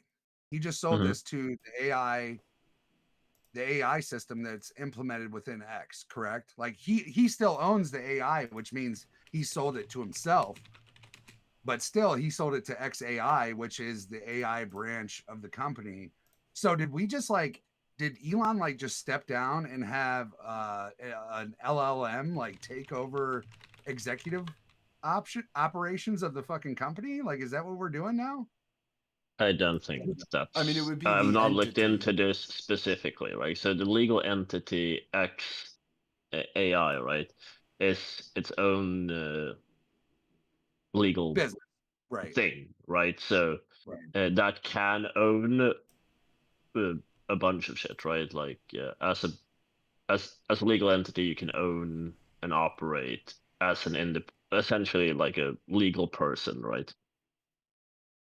You as an individual and a legal entity is the same thing, right? Right. Right. In the eyes of the law. Right. However, when it comes to requirements for executive officers, there's a bunch of other things. This is dependent on the country, and I'm not that familiar with how the US does things in general, but usually there's a requirement that you need to have a physical person, An i.e. actual issue, officer of the executive yeah, operations of I, the country. i.e. a human, Right. to be an executive. Like I said, I don't know how the US does it. It could theoretically allow for judicial people, i.e. corporations and other things, to be quote unquote officers. Well, I But guess, majority, and obviously, I'm taking XAI pretty literally right now. Like, obviously, there is still a board that controls the company of XAI, and Elon still operates as the president of XAI. But I'm just wondering, what sort of like economically, as a CEO, what sort of benefit does it provide to the company to transfer ownership from Elon directly? it's to get rid of the debt that he holds, right? Held, essentially. So if he sells it to another entity that he controls, he can and he's gotten other people to secure the funding. He can offset his debt burden that's directly tied to the deal that he made for his personal debt burden, right? Because he Right. owed Okay. I owed see what that money personally, right, to the creditors, vis-a-vis how it is now. Now the company owes the money. Which does So, already seem a little bit disingenuous, though, right? Like, that already seems a little bit shady, right? Like, you already control and own and operate. Yes, of course he has a deficit, but what he was saying, obviously with these, I mean, I don't know. I don't know. It just seems a little bit sneaky, man. It does seem a little bit sneaky to be funneling this through a a sub company now. This is a platform that you've already like totally ripped the fabric out of and redesigned, and now all of a sudden you're just like channeling it through a subsidy or a smaller company at this point. It just seems kind of shady, like a funnel. Am I right? Am I wrong? Is this weird? I mean, this happens quite a lot, especially with like private equity firms buying companies. So it's like not uncommon. I mean, at the very least, it seems like he's pretty blatantly inflating the value, correct? No, I mean, most definitely. Yeah. Well, and let me ask you as well, like, is this common for a social media platform? Because that's what this is. Like, how many social media platforms, how many times has Zuckerberg or any of these other social media guys, Jack Doherty, any of these guys, like not even subsidized, but like sold the company to a smaller company that like it seems fraudulent as fuck, man. It does. It seems super weird. I think it's unprecedented in social media at the least. So, at the least. In social media, generally speaking, they don't have a tendency to do weird ass corporate restructurings. However, it's not uncommon in the field of this to like, especially when you have like private equity firms being involved. And I'm going to assume that this strategy was a private equity firm came up with this essentially. Now let me ask you though, as a successful businessman who prides himself on the growth of his businesses, is this common?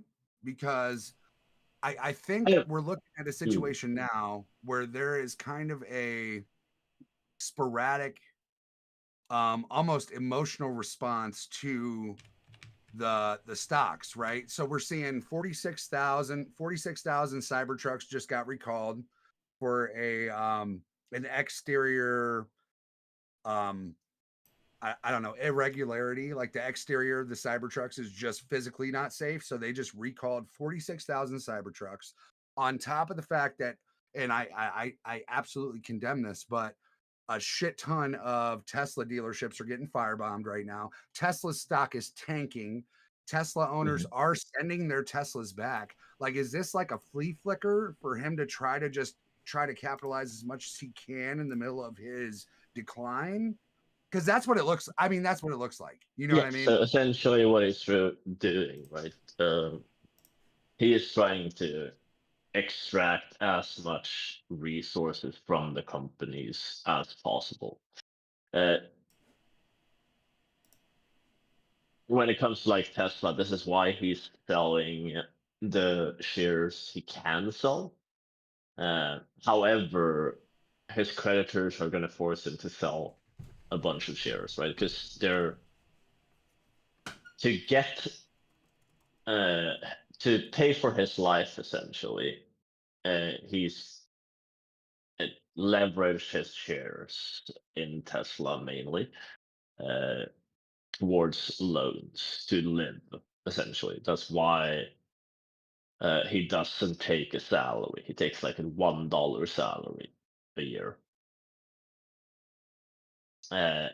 Because funny thing in the US, debt is tax free.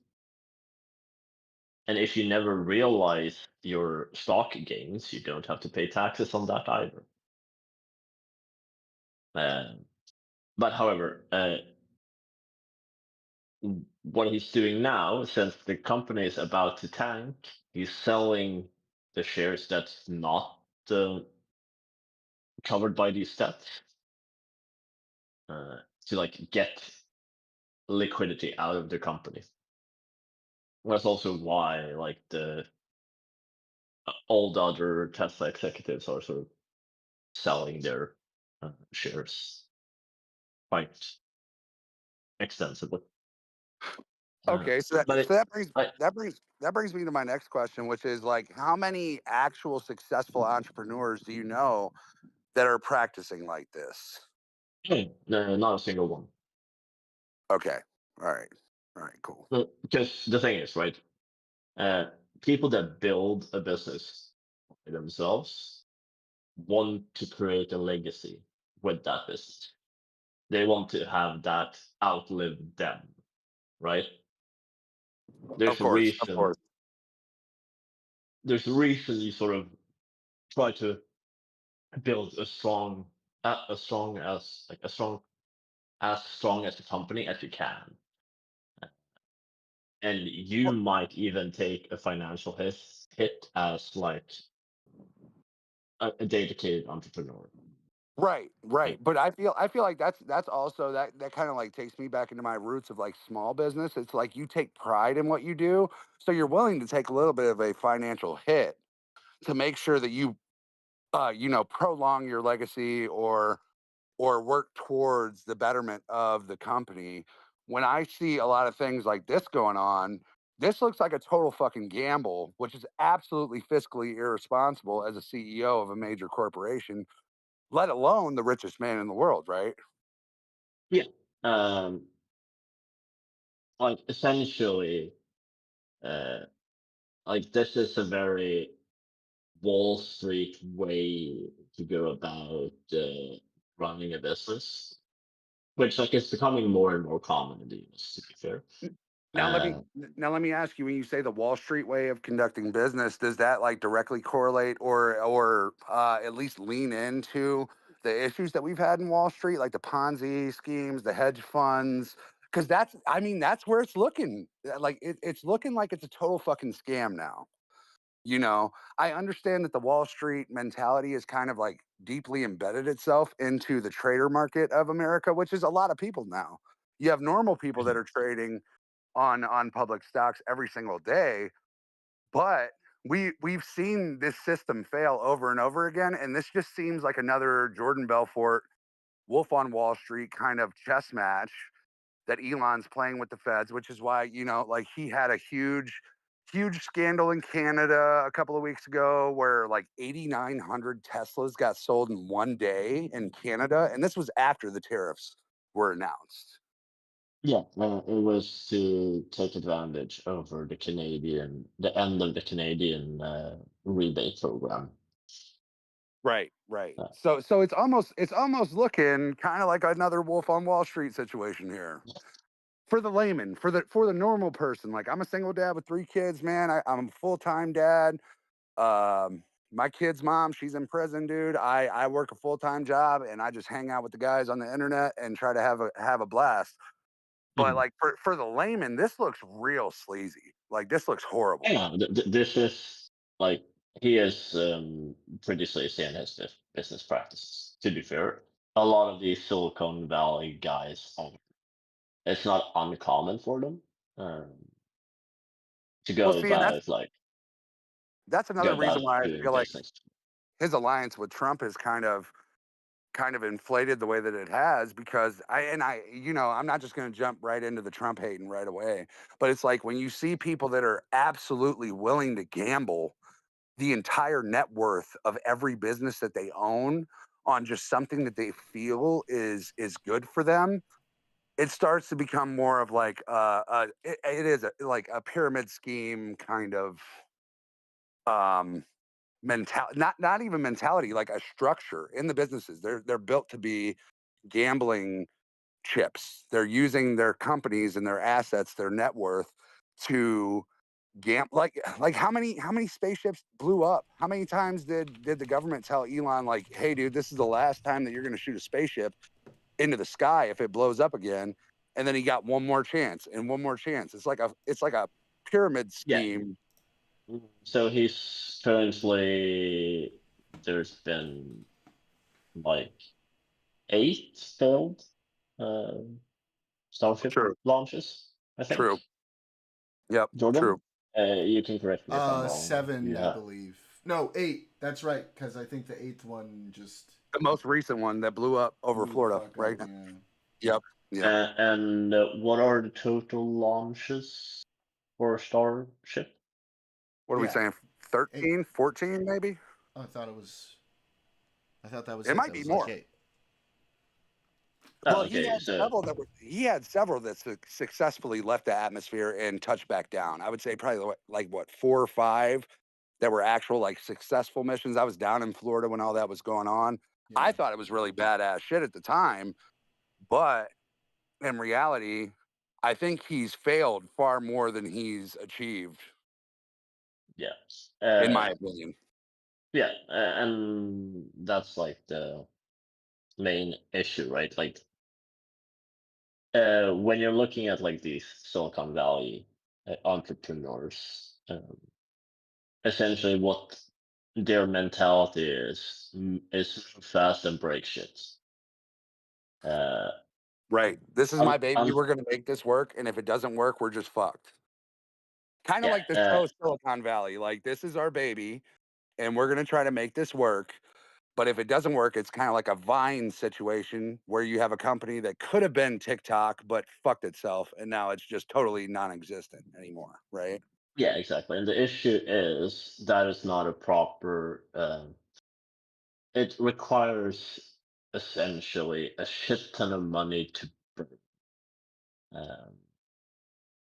And the issue is if you don't make profitability, um, which is quite difficult when you have like massive amounts of uh, debt because you're constantly growing, right? The aim is to like grow your business as quickly as possible under this like philosophy. However, you will have a very difficult time getting profitability that well, when you're like constantly growing, and this is why you can see like big ass companies just disappear from one year to another, right? Because they've overextended themselves. The Yeah. normal way and the historical way to go about creating an empire, right, is steady expansion, like over years. Like Ford didn't become Ford Motor Company by recklessly expanding. Right. Right. And I think the thing that a lot of people don't really realize is like the tech sector is probably one of the most shadiest sectors ever. Like you're dealing with these massive Google and Amazon corporations that are actively working to steal your research to make their platform better. And I think like that's kind of been the demise of certain companies. Like obviously Vine kind of got put out, and I hate to use Vine as an example, but it's an extinct fucking platform now, right? Like it's just not, it just doesn't exist anymore, right? Yeah. So it's like a platform, and right after Vine you saw Instagram Reels taking off, Facebook Reels, YouTube Shorts, these things started taking off. But it was because in the tech sector in particular, you're dealing with these mega companies that are actively working to siphon your platform and how you work, your algorithm, right? It's kind of already like the jungle. Like if there's any place to No, fight Candy, in I'm not. American I capitalism, shouldn't be it's frozen. the jungle. Right? It's not freezing for me. Candy's saying the stream froze for Freeze? her. Did it freeze for any of you guys? No, I'm not watching your stream. I know you're not. It has not on my end. It has not froze on my end. No, it's just you, Candy. There was one little blip earlier. There was like a 2-second blip earlier that kind of fucked with me, but like that was it. I haven't had any other problems since then. Good to know. Yeah, I think it's just on your end, Candy. In another good development, I was just enabled tipping for my account, and I put the link in my bio. Yay! No one's giving me money. No one's going to be giving me any money just yet, but good for down the line. Give the good man a couple of pesos, man. Let him buy a nice tomato or something. You know what I'm saying? Like a nice I love a good tomato. Nice give him enough money to buy eggs. I love Joe, Finally, the man, the myth, something- and the legend. What's up, player? Sleepy Joe. He's here. Sleepy Joe.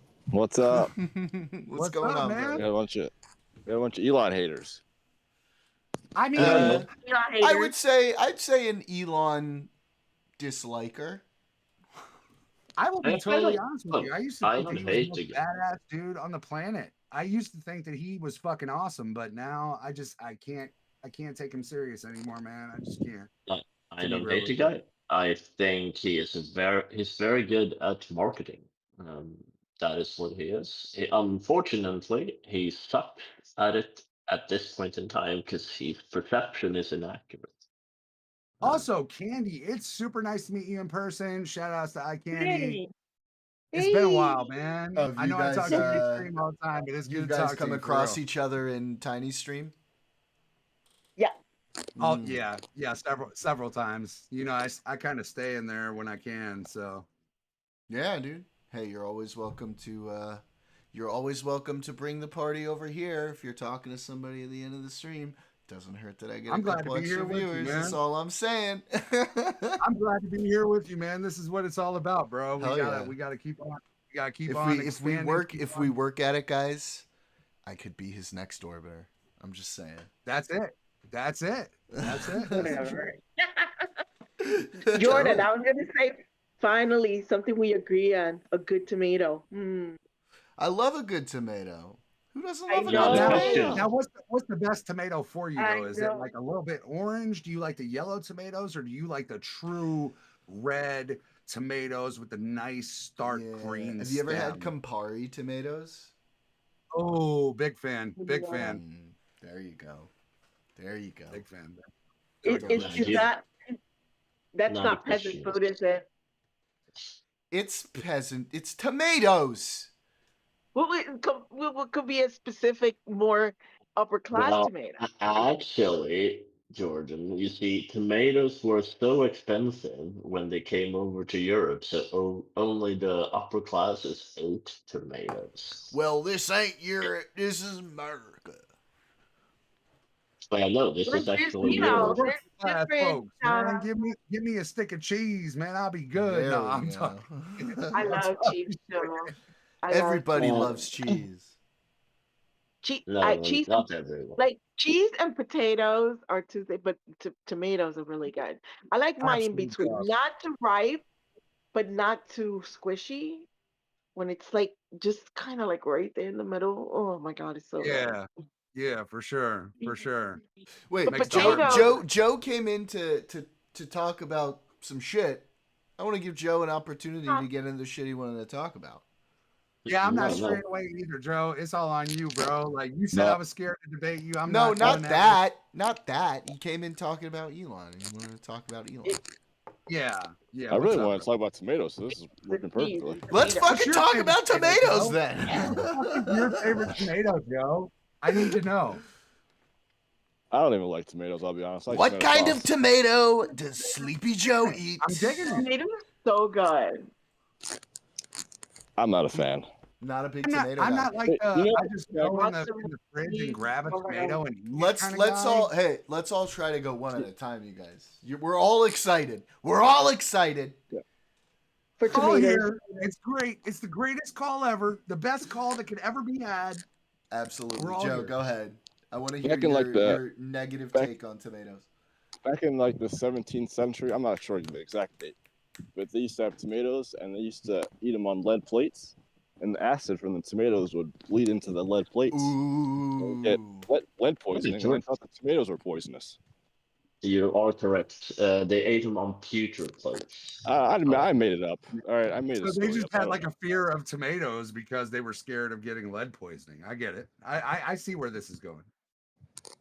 But did you guys know Elon raised funds like a month ago for he raised like $1 billion for Twitter at around the price he bought I it for. do remember hearing about that. Yeah, but wasn't that with people who were already shareholders? I'm not sure. I'm pretty sure those were already shareholders, as I understood it. Yeah, we looked at it when you talked about it. So yeah, they were already shareholders that held shares in Twitter. But is that relevant to anything? I mean, it is, A right? little I mean, bit. it is. A little mean, bit. It truly is when you're talking about inflating the value of a company. Well, Sort of. someone's truly buying does it for the evaluation. It's not inflating. Let me say this. But if you- On one hand, it's relevant in that they have an interest in upping the Yeah, value sure. of their shares. On the other hand, regardless of that, they are still buying it at that value, right? Yeah, exactly. So it is somewhat relevant. It's not like entirely 100% relevant. So it's not like this pyramid scheme that No, I wouldn't call it a pyramid scheme. that Scared would say. I'm more worried about I'm more worried about the sale to himself inside of what I would consider to be a shell company, being XAI. Well, why is it a shell company? It's a real company. Grok's a real company. I don't know if I Grok would is a call real it. thing. Use it I right don't now. know if I don't think it's like a fraudulent thing, but what I do think is that they're overvaluing it, and from like a business decision perspective, I think that's eventually just going to lead to them losing a lot more money. Well, and let me ask you too, Joe. Like, what is the economic or fiscal benefit of the company to sell it to XAI rather than for Elon to just maintain it? I mean, we've been talking about how good I got a ton of family that's MAGA. They've been talking about how good Elon's been running the platform. Obviously, he's still running the platform. So what is the plan? What is the why would you consolidate this company into a smaller company if you're already doing so great with the platform? I'm gonna say I'm not an expert on Elon Musk's specific companies or his mindset or anything like that. But I think Steele brought this up earlier. It could potentially have to do with him trying to consolidate his debt or something along those lines. I'm not sure, but yeah, Well, that's Steele gonna is be kind of my our assumption. general financial guy on the stream. So I don't know, Steele, if you want to Yeah. jump into And it. that does make total sense too. But I feel like the way that we were talking earlier was the only benefit that you're receiving by consolidating your debt this way is to kind of inflate the value of the company at hand, right? No, so that's not the only benefit, right? So, compared to how the corporate structure was when Elon took over Twitter, vis-a-vis how I'm assuming it is now, that in the past the debt was tied to Elon as a person and not the corporation. However, now the debt is held by Grok AI or Twitter XAI Company, or right? whatever. Yeah, the company. So for him as an individual, right, that's beneficial because now he is not personally liable for this debt. And that was really going to fuck him over.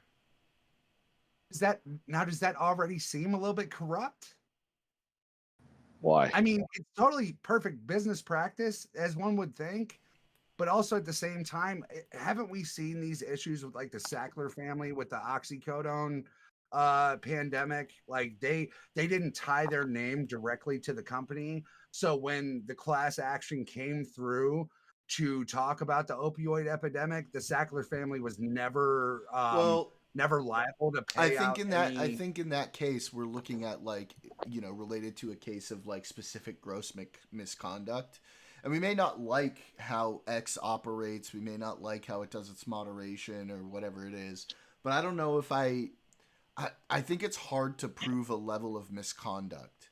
You can definitely say there's like a level of political influence that he exerts over the platform. But when it comes to X, I think personally that is probably the company that he owns that has the least level of misconduct in his corporate affairs. SpaceX? No, X. No, I'm saying X. you think SpaceX has more misconduct? Yes. Oh, you were saying. Definitely. Oh, really? From what angle? They're so they're reporting.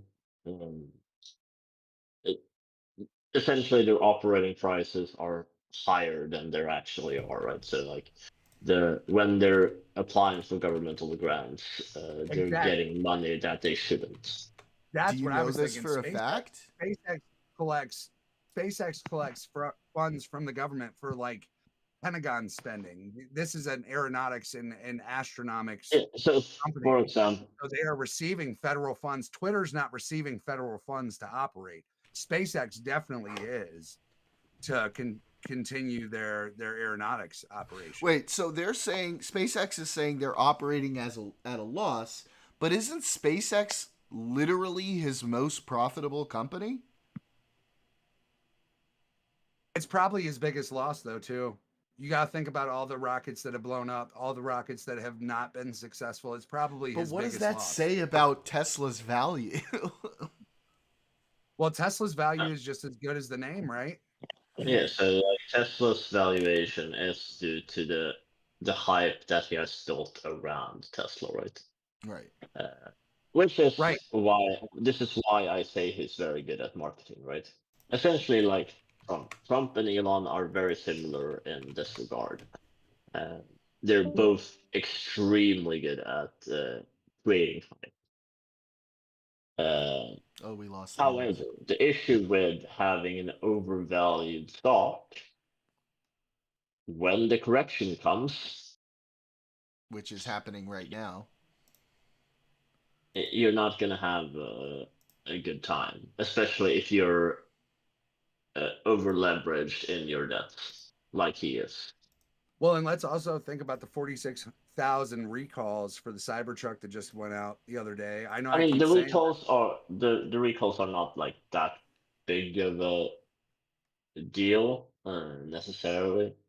but it's a consumer-based business in Tesla when SpaceX is more of a government sector or an aeronautics business that's not consumer-based. It's not like you're going to buy a SpaceX rocket right now.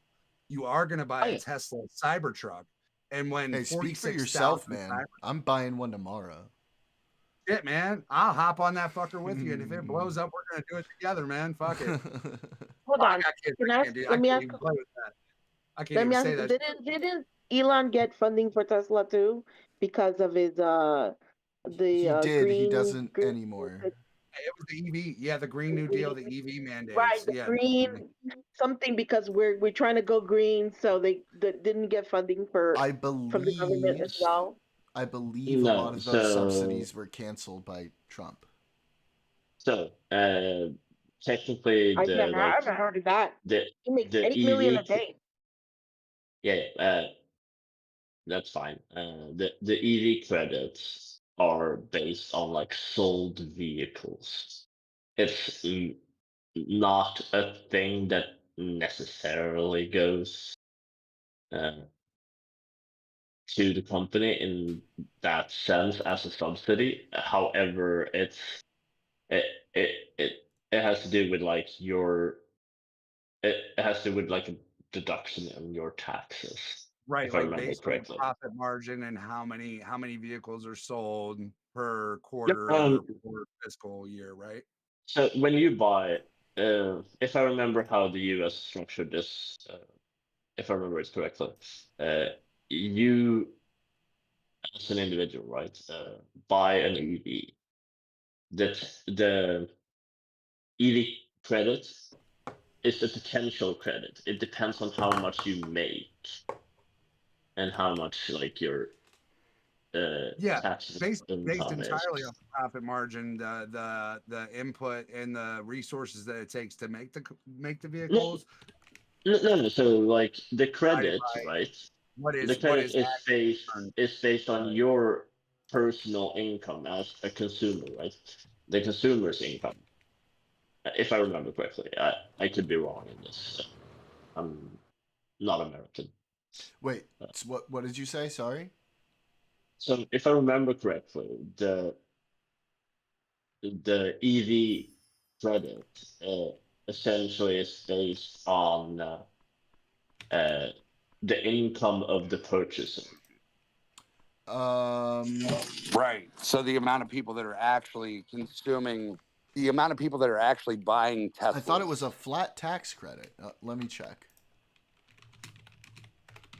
Yeah, but you can't. If you don't make enough, you can't utilize it. You Oh, see? well, yeah. I mean, if you're, yeah. There's like, if you're not like paying that much in taxes, obviously. Yeah. It's also, there's also some little things here and there about the kilowatt hours of battery capacity and shit like that. That'll add to the tax credit. Yeah. But like, if I'm like I said, it's dependent on, to a certain extent, your income level. So to take full advantage of the EV tax credit, you need to make, I believe it was $67,000 a year.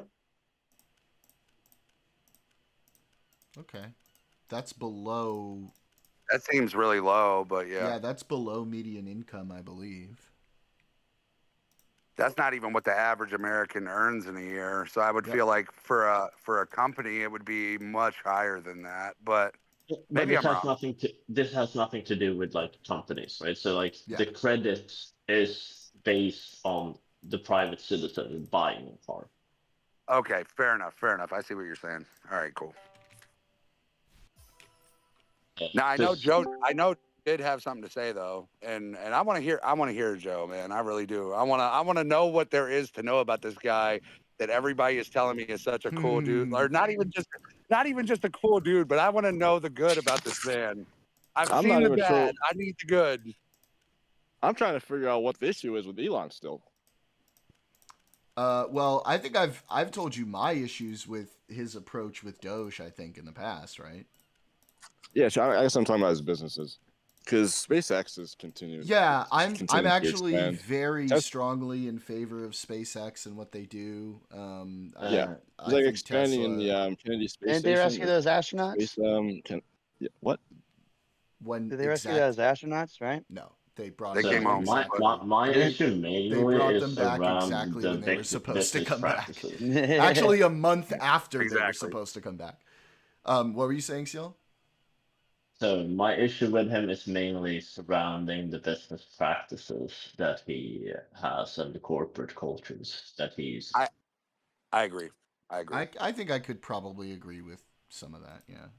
I think the preface to the conversation before Joe joined was probably the biggest thing when we were talking about how the structure is laid out like a hedge fund, like a Wall Street hedge fund, and how this is basically, and most of the businesses have been basically a gamble on Elon's, like in reality, SpaceX would not be a thing if they did not land a rocket, and they did. I give him the credit. I said I think that he's brilliant for doing that, but he's gambled with every business that he's ever run, and I just don't feel like that's a common and a forthcoming business practice. If you're running a business, you're not going to gamble with it. You're not going to shoot off 12 rockets into space and blow 12 of them up to pray that the 13th one works so that your business can still survive. Well, I mean, NASA kind of did that at the beginning of their shit.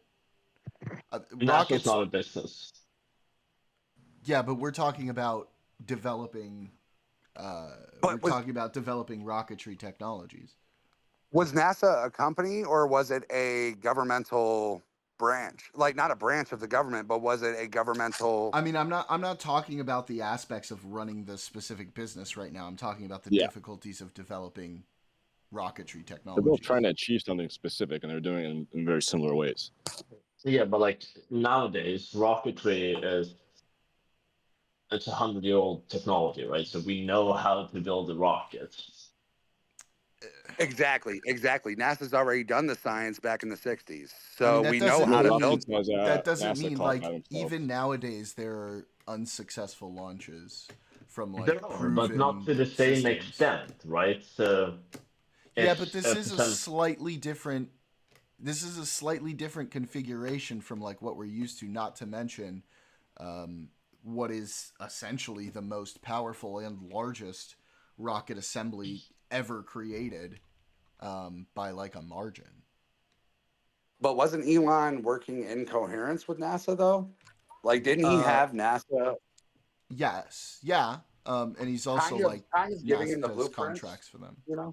Well, not for Starship. So Starship is a special design, Yeah, so with to say. materials that haven't really been used very often in the history of rocketry.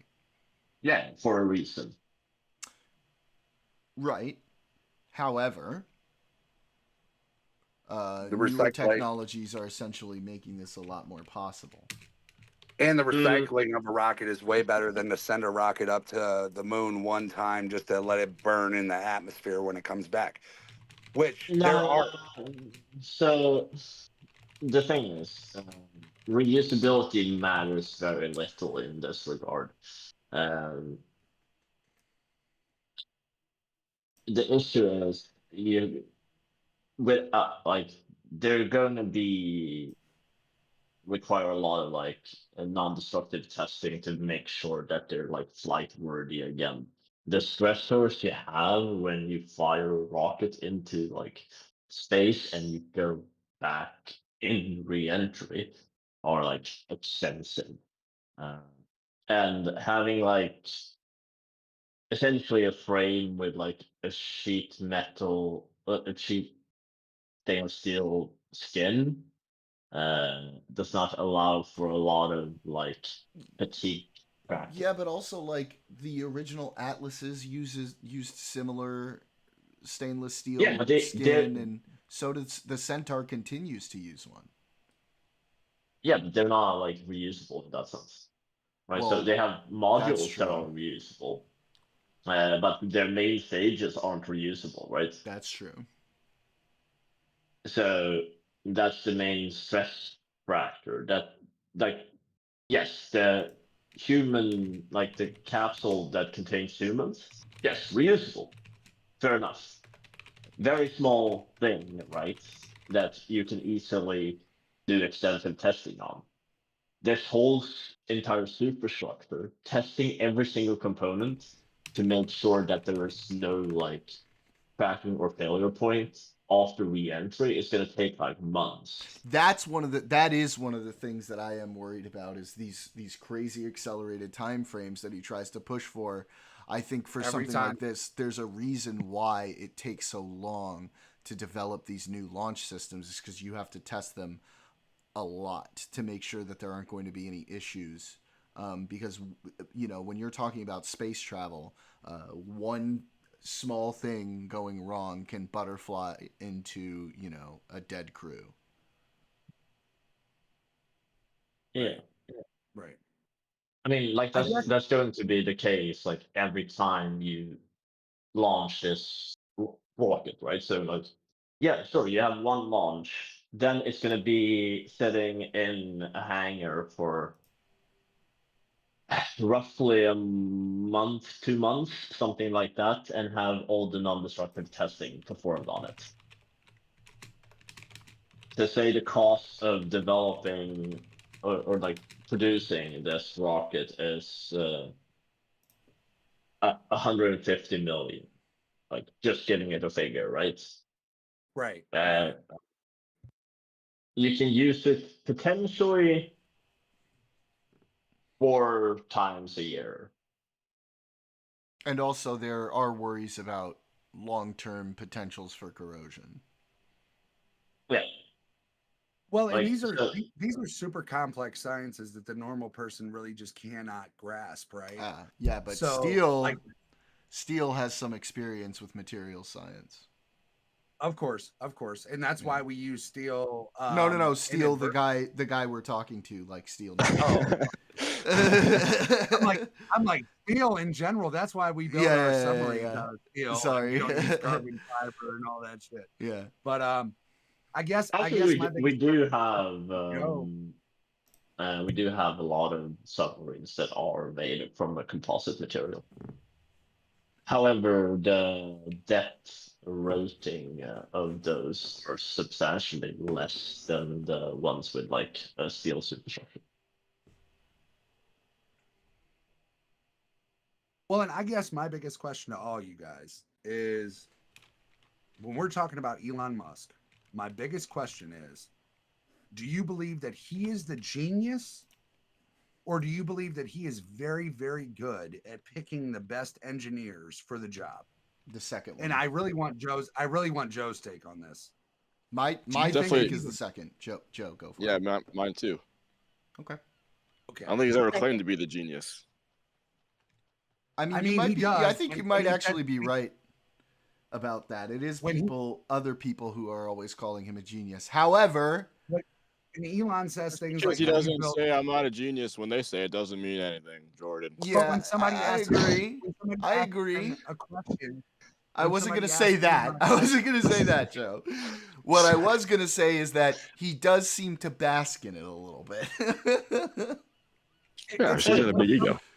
Yeah. Most somebody asks him definitely, he does about- have a tendency to take credit for things that he when has. somebody asks him Oh. about life support systems, he doesn't talk about the engineering that goes into a life support system when you're going into an anti-gravity. Well, because he doesn't know microgravity. Yeah, microgravity. When you ask him about life support systems on a space station, he's like, "Oh, fuck you. Have you ever built one?" And it's like, dude, like, no, of course I've never built one. Yeah, have you? That's why I'm asking you, bro. That's why I'm asking you. Or have your fucking engineers built one? No, Like, I have noticed a couple times now, because one of my big complaints with him that I had for a very long time was like, I never hear him like going out of his way to give credit to a lot of the engineers and people who work in these departments. But as of late, I have been seeing him do that a bit more. So I do want to give him. Yeah, because now he's credit for focused on the whole Doge thing, right? So now he can't say that, oh, I made this. Look, whatever the reasons are, I want to encourage good behavior, right? Yeah. So, no, like, obviously, yes. Now I've seen that too, right? Like, so Yeah. now he's becoming more, I guess,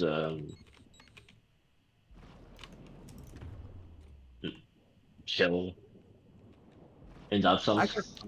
I guess to Yeah. lead back to your initial question, Joe, when you asked, is this the Elon hate party? It's not the Elon hate party. I think we can all agree that he's done very well, and he has found the smartest minds to do the right job, which is probably really good in the sense of like a HB1 visa, and bringing H-1B. over people from H1B visa, and bringing people over from other countries that are vastly not only compelled but are also Qualified. equipped to do the jobs that he's bringing them over here for. He's perfect to find the right people to do the job. Or also either find them himself or find the people who will find the people, right? Who will find, because he can't right, like hire right. he's not going to hire he's not going to be the guy who hires like every single engineer. Exactly. Yeah. I think my biggest thing is I wonder, like, what are, like, obviously from everybody, especially even being a Trump supporter, your biggest questions are, what are their motivations to be doing certain things, right? Like, he has an empire that he can just live on, and he can actually build and grow, and he can really be a massive influence on the rest of the world. But still, he's choosing to like delve into really weird like meme semantics and shit like that. I hate to say it, but I don't think it's making him more popular. I think he's losing popularity every single fucking day that he keeps pushing. Polls are towards this super clear that he is actually. Yeah. He's losing people every single day when he But tries. he's not running for office. Well, That's he can't true. run for office. He cannot run Well, for He's not office. trying. So Yes, technically, right? So like, he's not. So his popularity is irrelevant. He's trying to. I would His main argue- mission is to get to Mars. His popularity argue is He can't tied run. to He the can't Trump run for administration. presidency. He So can I still do run think. for Hang an on, office. hang on. His Also, popularity, his popularity is whether we relevant want to in the say sense. it, Yeah, it's tied to the Trump administration, so his popularity is relevant, I think. It's So not. his Is it relevant popularity to is him? no, it's relevant to him because if he becomes vastly unpopular or unpopular, it affects his companies. Like this is what we're seeing now with the decrease in like the 50% drop in market cap with Tesla. Why did example. he sit at Mar-a-Lago for the first 3 weeks after the Trump administration was elected? Why did he sit there? And do you believe that he did not influence a single thing moving forward from the day that the administration was administered, from the day that Trump was inaugurated? Do you think Well, that Elon maybe played this is a hot take on my part, but like him going to Mar-a-Lago, while it triggers the fuck out of my liberal sensibilities. I don't know, like that kind of makes sense, considering Would what he any was of going us to be be doing. mad if Would any of us be mad if he went to Mar-a-Lago to have like a fucking 16-day ketamine rave? I mean, yeah, that's different, But- though, No, that's not right? fun. But that's kind of what they're doing, though, right? That's kind of what they're doing, though, right? I mean, doing ketamine? I don't know. I feel like he was meeting with the president-elect, within whose administration he was going to have like a big role.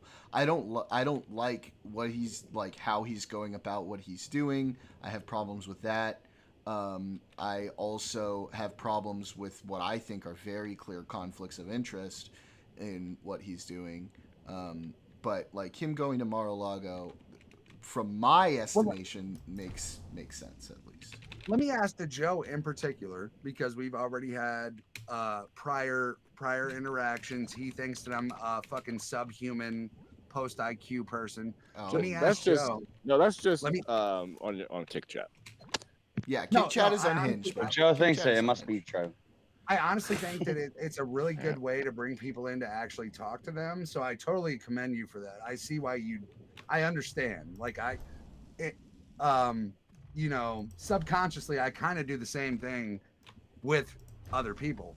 But let me ask you, if George Soros went to Connecticut and fucking sat on a 12-day fucking ketamine bender with Joe Biden after he beat Donald Trump in 2020, whether you believe in it or not, if George Soros was sitting in Connecticut taking a 12-day ketamine bender, would you be raising red flags? Like, this is a fucking problem. And Daniel, right? he's asking Joe, because I already know you want to jump in on that one. I'm not sure what is this ketamine thing we're on about. Well, maybe I missed it. Well, okay, everyone's okay, talking okay, about the okay. whole. Yeah, him like, what the doing fuck am I ketamine. missing? Now, listen, now listen, I don't really now care who's listen, taking ketamine. That's not my issue. Yeah, I don't know. now, Whatever you listen, want. now listen, Joe. Listen, Joe. This is not like a conspiracy. Elon Musk sat on Don Lemon. He said that he was medicinally prescribed ketamine. Well, This was years ago. let me just jump in and say that being medicinally prescribed ketamine and That's different than just taking having That's a not a bad problem with thing. ketamine every is hour Not a of the bad day. thing. very different thing, and ketamine can and has been proven to be very therapeutic in a lot of ways, And being and on doesn't ketamine is not necessarily mean that if you're taking it medicinally, it's going to impair your function. Just Right. to Listen to the be con- clear. But if you look into the context of the conversation, of course, as soon as Elon said that he was medicinally prescribed ketamine, nobody had a problem with that. The problem was when Don Lemon said, Elon, do you feel like you abuse ketamine? And Elon's response was, well, I don't know. I don't think so. That So? was the response was, well, I don't know. I don't think so. And there is a very true side effect of ketamine that gives people a God complex, which is why they try to go and lift up fucking cars and fight the cops. And I mean, it has a Never very done that for similar me. God complex. if If you're macro dosing ketamine, it can have some very like almost PCP-esque. And that's what you're making in- it sound like. on your Like you're mind. out here lifting cars and fighting the cops. I'm like, I think you're confusing it with Angel Dust. Well, yeah, but that's kind of what ketamine. When you take hyper doses of ketamine, it gives you the same God complex that you have when you're on very dangerous amounts of cocaine or PCP. It So- gives you this God complex. I can't die. You so can't kill me. here's my thing. Here's my thing, Scarecrow. for me, like and you know, Candy will definitely back me up on this because sometimes it drives her absolutely nuts. I am like loath to go into anything on like speculation and stuff like that. You know, I'm really only ever going to talk about the stuff that I know. So when I'm talking about Elon, while I know he's at least prescribed ketamine, like I can't say anything based on that Don Lemon interview beyond that, other than, you know, he was made uncomfortable by those questions. So if you were to ask me like my thoughts on the ketamine thing, I would say, look, if he is, obviously that's concerning, but as far as I know, he's not, and there's plenty of other things I have that are totally like well-known factual criticisms that I can go in on that I'm just not going to go down that road. So, well, and naturally, I feel, and I hate to interject or cut. No, go for it. Go for it. What you're saying, but naturally, and maybe this is just fucking my own projection or whatever. Mm-hmm. But naturally, as a leftist, as a liberal, I'm much more tolerant and understanding of people that are on drugs than the right is. And Well, maybe that's totally speculatory. I mean, that's a bit of a generalization. I know a lot of right-leaning people who've done a lot more drugs than I have. I mean, I get that. Look, but at the only same time, productive drugs are okay. Unproductive drugs. Look, He's talking about me, guys. I wasn't. I mean, I wasn't even actually. But I was on sure. drugs for a very long. I was on drugs for a very long portion of my life. I feel like ketamine was probably something that could have very seriously benefited me at a younger age, especially when I was moving into college and moving through college. Maybe not for like, you know, studying, but maybe just for the mental health of going through all the stress of being in college. I feel like ketamine could have definitely helped me out. So I feel like, and most liberals are not, we're not going to bash people for having drug addictions. My biggest issue is like, as a Republican, this is why I asked Joe in particular, as a Republican, how would you feel if you felt like George Soros went to Connecticut to sit at the Biden ranch and take hallucinogenics for 12 days as they were fundamentally replacing certain departments of the government? Like, would you be comfortable with George Soros on a coke bender? Because he probably was on coke. Let's be fair. Would you be comfortable with George Soros on a 12-day coke bender, redefining the entire democracy of the fabric of the country? Like, would that be something? I mean, I reject the entire premise of what he's saying. But I don't with all due respect, good buddy, I don't co-sign on that opinion. I don't know if there's really sufficient evidence of that happening. I think it's never happened. It's never happened. And that's what I'm saying. How would you feel? No, I'm saying of Elon doing something like that. Well, I think going into the Department of Treasury with a couple of college graduates is probably pretty radical by anybody's standards. That's sure. That's radical, totally. Sure. And he's saying that he is openly on drugs at this time. How would you feel if George Soros, who probably used cocaine, said that he was going into Washington during the Biden or during the Obama? You did the Sarah Palin. You did the Sarah Palin.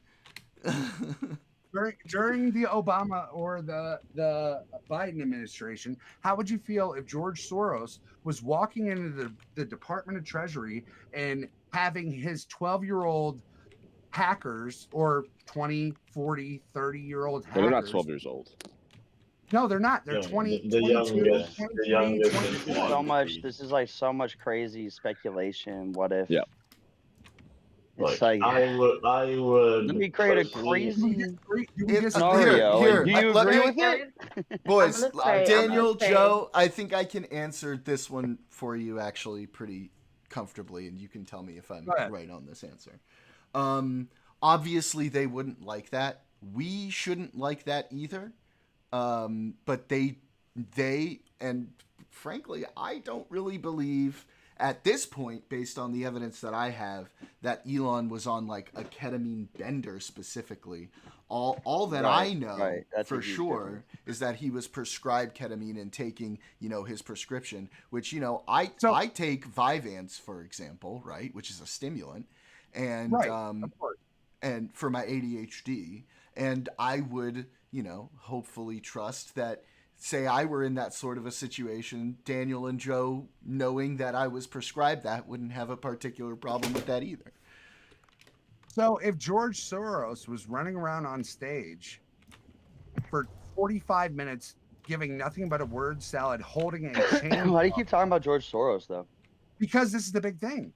Well, George Soros is kind of Elon like Musk- the Elon Musk analog said for it. George Elon Musk Soros on of the the right. left. Oh, Yeah. yeah, said he but was the Elon right- Musk George Soros is is like 90, really. 90 years old. He's not Listen, running anywhere. If George That's Soros true. spent 45 minutes on stage Also, giving the an programs absolute- he funds, it seems far more chaotic than the Then businesses that Doge? Elon has been. Oh, well, If I'm George gonna Soros- disagree with you on that one, buddy. But Well, George what are your Soros, major issues with Doge? 45-minute word salad, Or, running around I on mean- Federal stage workers. with a fucking chainsaw, pretending like he was Leatherface. the chainsaw Would you be was concerned? something. Would you be Well- concerned that he was out of his fucking mind? I think I didn't think catch the the chain. Slim Well, Shady hang Elon on. Musk photo. A little bit of chainsaw So if Elon Musk context. was out there, A little bit of chainsaw context. Javier Milei was there when he did that. Does anybody know? I know Steele knows. Who But I'm talking about. that's I have no Elon's idea who brother. that is. I like that guy. Elon Seems like loves a- Javier like him and Milei. Bukele. Yeah. So Elon- Javier Milei did that himself, and I'm pretty sure he was just sort of doing the Milei thing to like Now, do did the Ha- meme. Did Javier Milei do 2 separate Zeke Hiles on stage?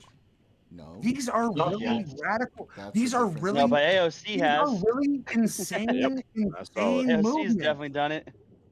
These Who are was the recent one that insane did it fucking too? movements, bro. These are insane movements. Candy I in don't think chat we would. I don't- says the dissociative effects are pretty prevalent in patients taking ketamine. Okay. I mean, like, I don't know. Shit, dude, the dissociative effects are pretty prevalent I'm not- in I'm anybody not a- smoking weed. Listen, I'm not a ketamine hater. I do smoke weed. I do delve into, psilocybin. And like Oh, I said, God. I have a whole life. We got a I have junkie on our hands. Oh, shut up, Daniel. Damn near the mom of my kids. I'll be fully transparent to you guys. The mom of my kids is spending 12 years in the federal prison. Are you for on? having Are a you on hundred- that shit right now, son? I'm not Are on you on that no. shit right now? No, Daniel, no. wait, hang on. Don't let Daniel talk down to you about drugs, okay? Do not let Daniel talk down to you about drugs. The mom of my children is spending 12 years in a federal prison I'm for sorry to hear selling that, brother. 175 grams of That really methamphetamine. sucks. I'm sorry to hear that, Oh, bro. that's, It's that's fucking rough. terrible. It really is fucking terrible. But I've lived a life. I don't discredit people for being on drugs. I have no problem with drugs. There's certain drugs. I've taken DMT several times and it has fucking propelled me, dude. I am not a drug hater. What I'm saying is if it was George Soros giving these certain radical behaviors on stage, how comfortable would you feel? Can I if reframe it's this Joe in a Biden way and that I George think Soros- might be a little bit more impactful to them? For sure. Let's drop the George Soros thing. I think what Scarecrow is trying to say is that knowing the effects of ketamine, he feels that there's a legitimate concern to have about potentially having someone on ketamine in the position that Elon Musk is in, which I think could be a legitimate concern. I would personally, I think have to see more evidence because. Candy is now in chat saying the dissociative effects are pretty prevalent in patients taking ketamine. I'd have to see like some data about that, talked about doctors if that's like a really We need common to That fact data's thing. check If true it in that. was- every drug. It has been proven that there's like a God Association is like- complex. Well, There's a no, I God mean like complex that that comes depends from on the the type of prolonged- drug, right? Like with stimulants, the severity it's going of to the be the opposite, dissociation. right? With stimulants, it'll be the opposite, right? But and then I would maybe have like some concern Until there. you fry yourself out. But again, like my issue, it's still working. It's still working perfectly at the dosage I'm at. Just so you know. I'm not even talking about that. I love how easy it was for you to say that. I love how easy it was for you to say that. You said you're prescribed Vyvanse, Yeah. and if somebody asked you if you were abusing your prescription, what would your reaction be immediately? I'm not abusing my prescription. I'm not. I'm using it as the doctor prescribed. Oh. When Don Lemon asked I Elon see Musk your point. if he was abusing ketamine, he said, Yeah. "Well, I don't know. I don't Okay. think Well, so." let me pose that to Daniel and Joe. That is kind of a weird thing to say. I don't think so. In response to that question.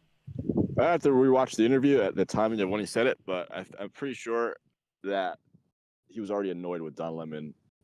That's true. Also, that is also yeah. true. Personality. I'll give you that. Yeah. But I feel like that's a no-brainer. Like when I asked Jordan if he was Jordan's abusing also his not Vyvanse, having an interview. No, bro. in the air You having to a the entire context world. matters at the end of all of it, because if you start being sarcastic and you know that the sarcasm is the real like key behind it, not his actual confusion if he's abusing it, then it makes all the difference. well, we're kind of already in a defensive state just in the chat right now, right? But this isn't being aired to the entire world to see. I mean, it kind of Yeah, is, but Right, not at the level of the but interview. essentially, No, I'm just Like saying.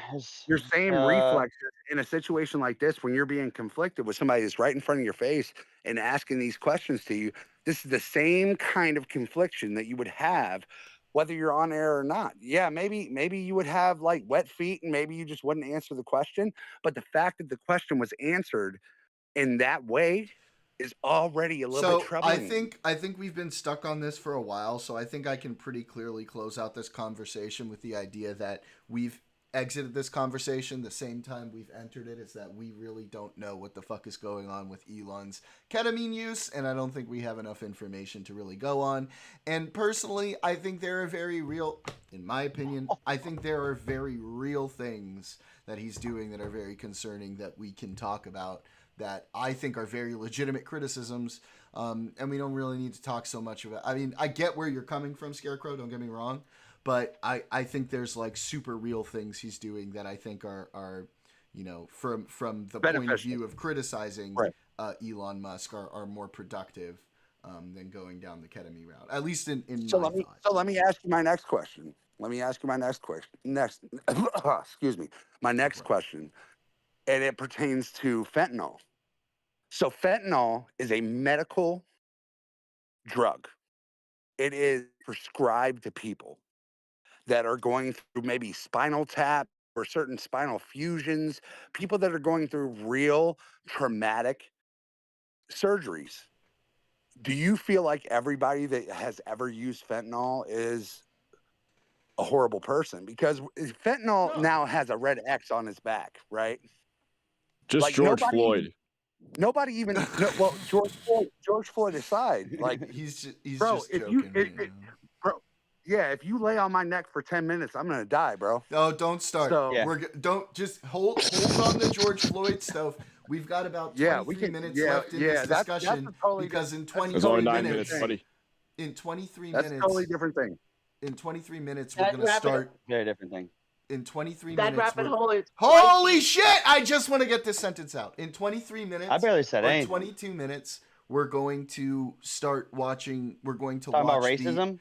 Oh God! Lovely. Racism is a good conversation. Hey, we got spam in the chat. We've got spam in the chat.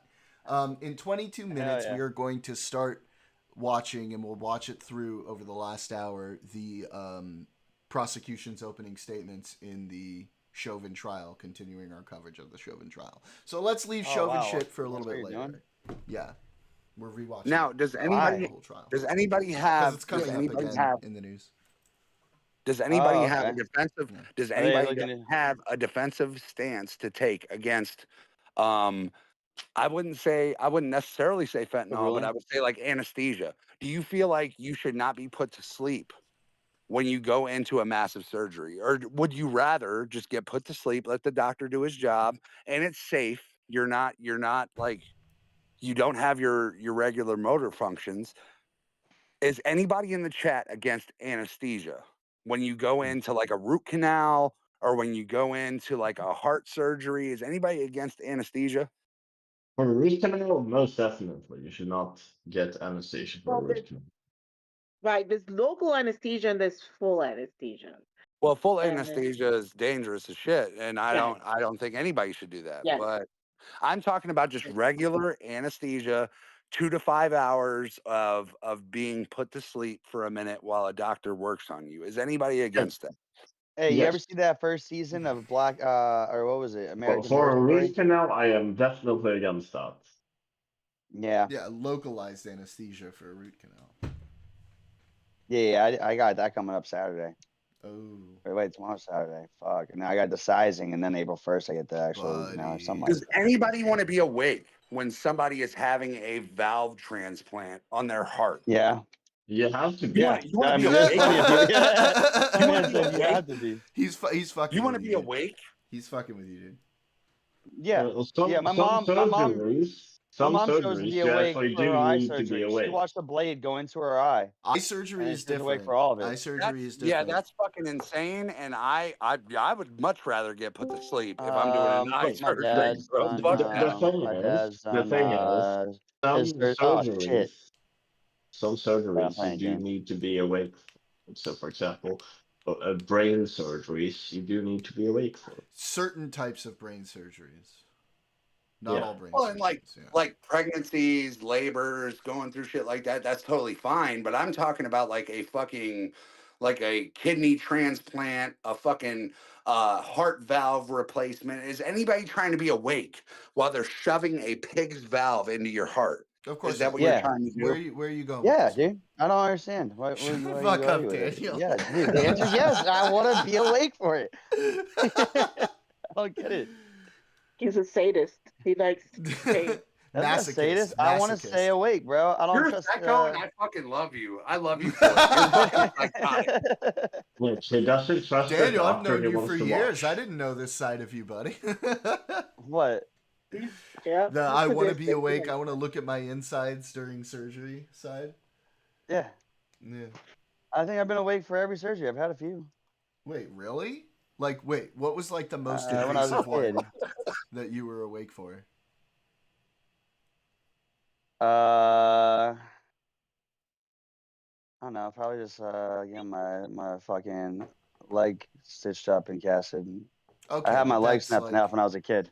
That's That's about it. probably I haven't been in major something- surgeries. No organ surgeries. I've never Yeah. had Bro, any. do you long rope whip yourself in the fucking corner, bro, with a fucking rope? Like, is that what? Like, I would never be. In a It doesn't hurt. surgery like that. I want the pain. Localized Like, I'm not anesthesia. trying to do this. You guys are making it sound Do you whip crazy. Like I yourself went. Well, hang on. They You still numb you probably out. had localized anesthesia. Like it's not. Yeah, they numb it's you out. not They just don't put you to general sleep. I thought we were just anesthesia for something arguing like that. going to sleep. Yeah, I want to be He's just awake, but talking I still about want no generalized pain. anesthesia. Yeah. But my you bad. probably you probably don't want to be awake for like a major heart surgery because those things are hours and hours and hours long. It's like I might just fall asleep by reaction. And You know what I mean? But for part of it, I could could imagine being awake for. And Like, some if of I these go they into a like heart have to like do weird shit with your heart, which should like fuck you. If up I if go you into know. a heart surgery and I'm fully awake, and Yeah, I then don't I think it get would be that that bad. moment where You I just just lay die, there. I've been caught up and into. I critically mean, when you get your collapse. root canal and you're awake for that whole thing, you're just like, oh, you know. But that's You, your if you teeth, all right, so man. here's the thing. That's totally Oh, different. no, it's not because I've had a broken leg and I've had a fucking emergency root canal, and man, the pain you have from that. I mean, the leg gets healed immediately, but goddamn, dude, you fucking an emergency situation, you can't sleep. Like I thought, like, oh, I have a dentist appointment coming up in a week. Like I had to immediately argue for it, to get within a couple days because I couldn't physically sleep. You could sleep like 2 hours sitting up, and then you start going crazy. You literally just start going fucking crazy. It was an emergency situation. I refuse localized anesthesia for root canals because I don't like the way it makes my mouth feel. I got half my foot blown off from a gunshot wound that hit a nail in my porch, and it bounced back and blew my fucking foot up. Okay, I'm gonna tell you, I was not awake for the first 4 weeks after that, and I'm glad because I mean, there's so much after that 4 weeks, rehabilitation. I woke up and my foot was still burning. Oh my god. Jesus. It was terrible. All right, you win. terrible. You Yeah. fucking win. Holy shit. shit. I thought we were just talking about like normal surgery, bro. The pain and all that shit. Yeah, bro. You want to be asleep. So the But, only like, time if I'm I've just gone experiencing surgery, like I wouldn't want to go to sleep for my fucking root canal. I wouldn't want to go to sleep for most surgeries, I guess. But to avoid the pain, if I have to get some immediate medication, the only time I've been and put it puts me to under sleep, then I'm gonna choose that every time. the only time I've been put under generalized anesthesia was for appendicitis. Oh. To have my appendix. I've never been put to sleep. That was the only time I've been under general anesthesia. That shit was wild. Have you? I mean, it's weird, dude. Because and I guess Scarecrow, you can back me up on this. It's not like sleeping. It's like instant. At least it was for me. It's like instant. You're you've got the mask on. You're counting down, and then you're waking up. Oh, bro, I sat on that bed for like a couple of weeks while they were putting my foot together. I had reconstructive surgery and shit like that. And dude, I swear to God, the whole time I was pressing that morphine button, dude. I was just fucking. I'm just talking about being under the generalized anesthesia. For me, it was just there was it wasn't like sleeping, right? Where you have that sensation of time passing. It was it was literally I could describe it as I had the mask on my face. They're telling me to count down. I start counting down, and then suddenly I'm waking up after the surgery. There was no sensation of time in between. It's totally. You wake up and you have a little bit of a pain. I did it as well when I got my adenoids. I got my adenoids and tonsils taken out at the same time. And my nose had been broke about 14 times. So they were doing nose reconstructive surgery. I put the mask on. I went down. I was down for probably 4.5, 5 hours. They reconstructed my nose, removed my tonsils, my adenoids. And when I woke up, I could tell that I wasn't good. But at the same time, it was just a blur. I don't remember any of that, Yeah. But and that's my point about and look, I'm not an advocate for fentanyl at all. No. But it is a medical drug. So if we are going to protect the ketamine use, just based off the fact that we've all delved into certain situations, you said, you have a prescription for Vyvanse and shit like that. Just as a quick poll through everyone here, is anybody arguing against the medical use for fentanyl? I don't even know what's the most main benefits of fentanyl. All right, the same as the is there not alternatives? Is there not something we can do to get rid of this fentanyl is massive a synthetic issue? opioid typically used to treat patients with chronic severe pain or So are there severe pain not following surgery. other options? I mean, there are, that would but help, deter from this mass crisis so we just have to give with you an fentanyl example, overdoses. fentanyl is 100 times more potent than morphine. So there are situations where there's certain pain that apparently morphine just doesn't do the trick. And so pancreatic cancer, pancreatitis, schizophrenia. Schizophrenia. No. Yeah, it cures that. Schizophrenic patients might use fentanyl, but no, that's not. Wait, cures it or gives it? Cures it. Right. Just really quick, guys, I want to read the spam chat. I want to read the spam in chat. Here we go. Read the spam chat. I want to hear it. Hello, valuable streamer. Hello, yes, easy. Spam. We got spam. Hello, valuable streamer. I verify that you have few followers. Thanks, bro. Viewers and users who are not very active in the chat. He's aiming at you guys, by the way. I like this. This is aggressive offense, by the way.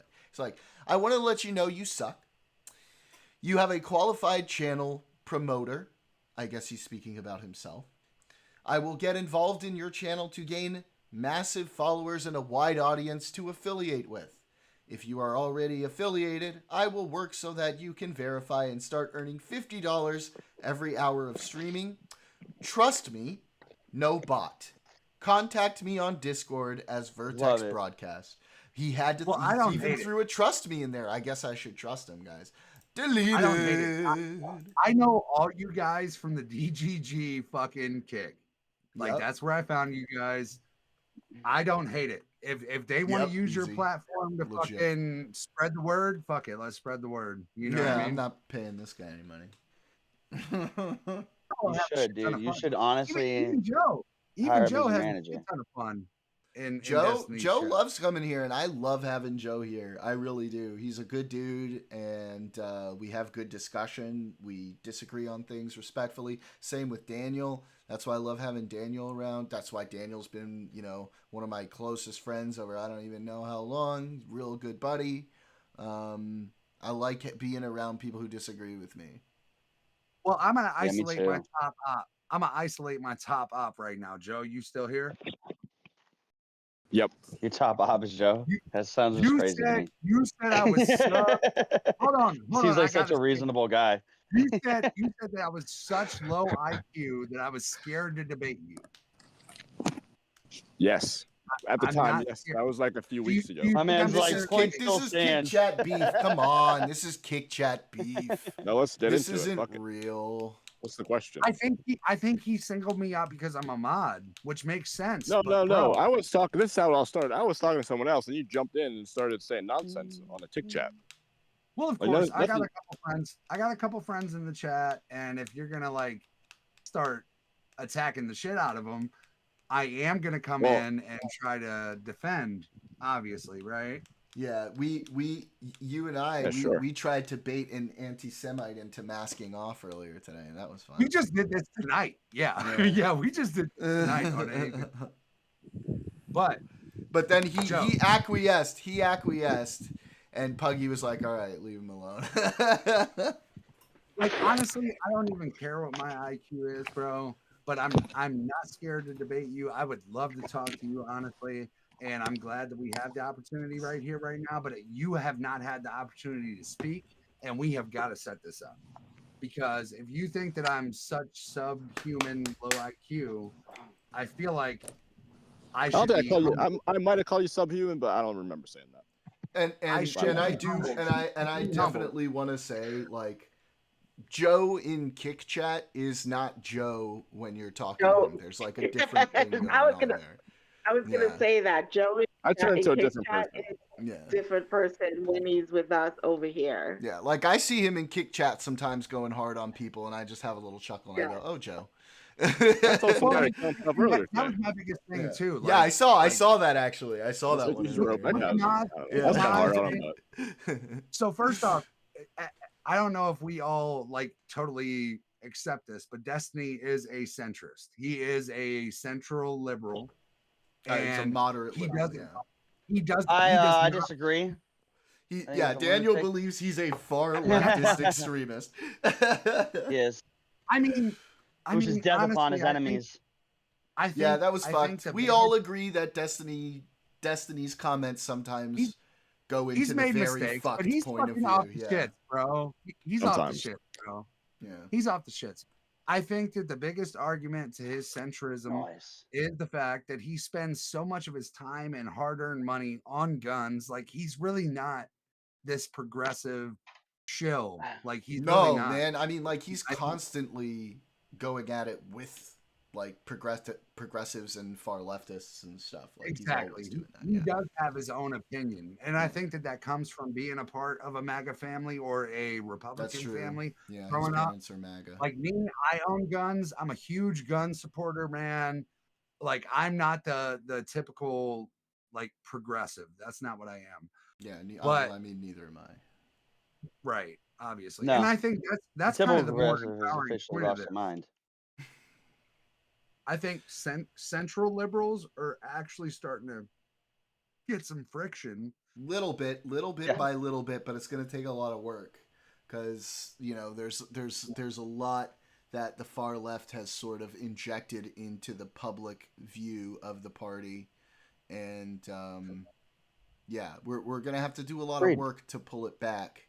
But right now, a lot of work. Yeah, right now there is there's definitely an intention from within the party to start doing that, and I think that's very promising. And we have opportunity too, bro. We still have the freedom of mind. And I hate to say this like this, Joe. I'm not trying to offend you or anything like that, bro. But in the Liberal Party right now, we are still having these cultural arguments with each other that are very serious. Whether it's Hassan versus any any Jew, basically. Like, we do still have a little bit of an argument between the party. And when it comes to the right, when it comes to MAGA, when it comes to the Republicans, they're kind of all falling in line right now. So it's like, that's not offensive. You're complimenting their ability to coalesce as a party. I think it's pretty awesome, but I also think that it's extremely dangerous. Well, from our perspective, not from theirs. But I mean, from the Gestapo's perspective, it was not dangerous to fucking burn the Jews. Come on, let's relax a little bit, okay? We don't need to jump to the Nazi comparisons. Look, I agree. There is I will definitely have the conversation. I know it's played out. I know it's played out, but it just seems every single day it's more and more. Yeah, it's crazy. I agree. It doesn't. I agree. It doesn't even remotely seem the same. Yeah, I disagree. Not even the slightest whatsoever. So yeah, I agree that it's crazy. I believe. What do you think is different than the socialist takeover? We're not gonna go down. Let's not go down this road right now. We have less than 10 minutes away from when we're supposed to start. Bloodlust that was involved with. Hang on. Everybody, pause for a second before we go down this fucking. Jordan's cucking the content. We have less than 5 minutes till we're gonna start this Chauvin shit. Y'all are gonna go nuts if you start. I'm gonna take devil's advocate just for the hell of it. Usually I'm anti Derek Chauvin, but I'm just gonna fight for all the reasons why he should be released. Here we go. Just for the fun, just for the fun of it. Joe and I have been having some already interesting conversations about it, and in the course of our conversations, I realized that was actually Daniel. Yeah, that is Daniel. Daniel will do that. He will go just against the grain, just for the hell of it. But I am talking about Joe. I love that. I am talking specifically about Joe. I fucking love that.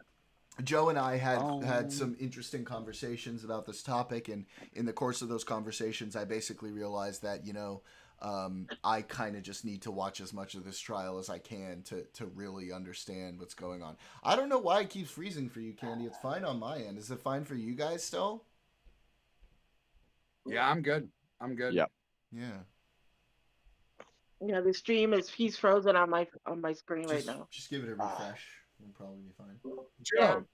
Joe, I want to end off like this. What's up?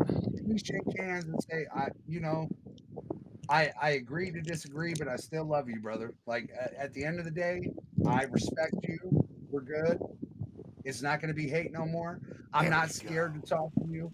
You're not going to hate me every single time that we talk. Can we shake hands? Yeah, for sure. That's why I wanted to get on the stream and talk to you. That's what I fucking love to hear. I'm glad I had the opportunity, bro. I'm glad. Daniel, you hear that, Daniel? You hear that? What do you want, man? We're making progress, brother. We're making progress. Daniel just goes to I'm adding you on Discord right now, brother. I'm adding you on Discord right now, bro. I got a lot to learn from you, man. 100%. We did it, you guys. We solved nothing.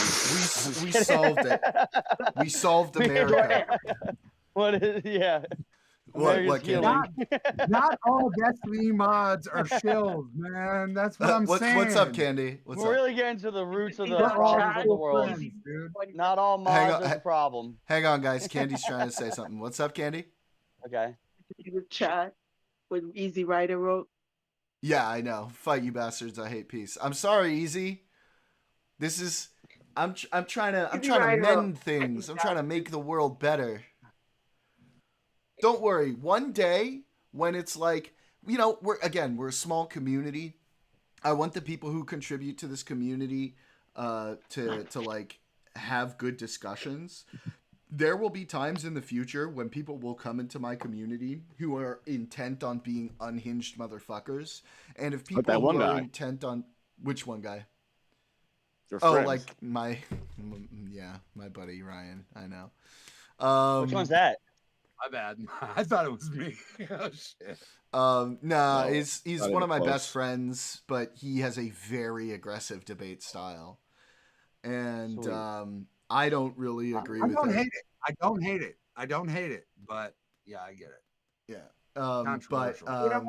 When that happens, there are gonna be fireworks. And as the community grows, that's bound to happen, and we'll let those discussions go for the content when they come as well. But right now, as I'm building people that I'm sort of either making friends with here or in Kick Chat or whatever, like the people that I make friends there, I want to be able to come over here and have like productive discussions. But eventually, right, hopefully the community will grow to a size where it's like there are going to be other people coming in who I'm not specifically inviting or you guys aren't specifically inviting, and then that'll be an entirely different dynamic. Well, I just added everybody as well. I'm sorry, guys. I know I stir the pot. You know how I do it, man. You weren't even that bad, bro. You weren't even that bad. I know. Listen, we have Daniel. Daniel is a professional pot stirrer. Okay, you didn't even. You weren't even that bad. Yeah. Daniel, is that Daniel Liddick from the? No, that's different Daniel. No, Daniel on the chat. He comes around really often too. Daniel Liddick. He's around really often. He's a good chat. He's a mostly. good dude. He is a really funny and good guy. He is a good guy. Yeah, Daniel and I talked a lot. Has a PhD in shit stirring. He does. Sweet. I We feel should like call him we Dr. Daniel. We might all have a little bit of that in us. But yeah, man. Hey, it was good to talk to you guys, man. Anything else was fucking hilarious tonight. Go check it out. Oh wait! Before we get into the trial, let's fuck around with that AI. What's that? What's AI? The AI. Let's fuck around with the AI. What do we do? What do we want to ask? Do we want to start with Maya or Miles, guys? Which one? Do Miles, just to keep it a being with them. Okay, we're talking to Miles. What should we talk about? What should we start talking about? So one of Destiny's friends is Adam22, and a bunch of his co-hosts have had. I know Adam22. Indictment recently. Kind of a fucking weirdo. Let's ask Miles if he thinks that Adam22 is about to go to jail. All right, let's see. I have no idea about any of this, so let's see what he has to say. Oh, I gotta allow. Hey there, nice to meet you.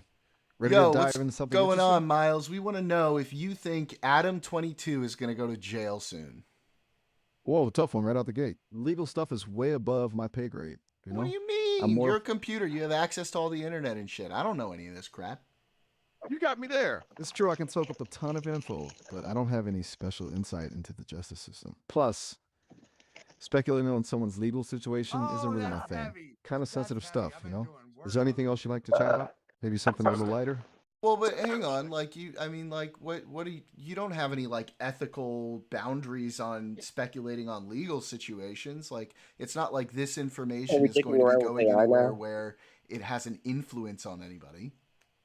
Good point. I guess you're right. It's not like I'm going to be called. So we're just sticking around with AI now. We're getting away from the politics talk. I'm still just figuring out just this seeing what AI can do. AI thing. Or this one. I'd rather not get into predicting anyone's future, especially when it comes to something about as serious politics with as the jail AI. time. Well, actually, we're fucking around with the AI a little bit, and then we're gonna go back into politics. We're gonna watch part of the Chauvin trial.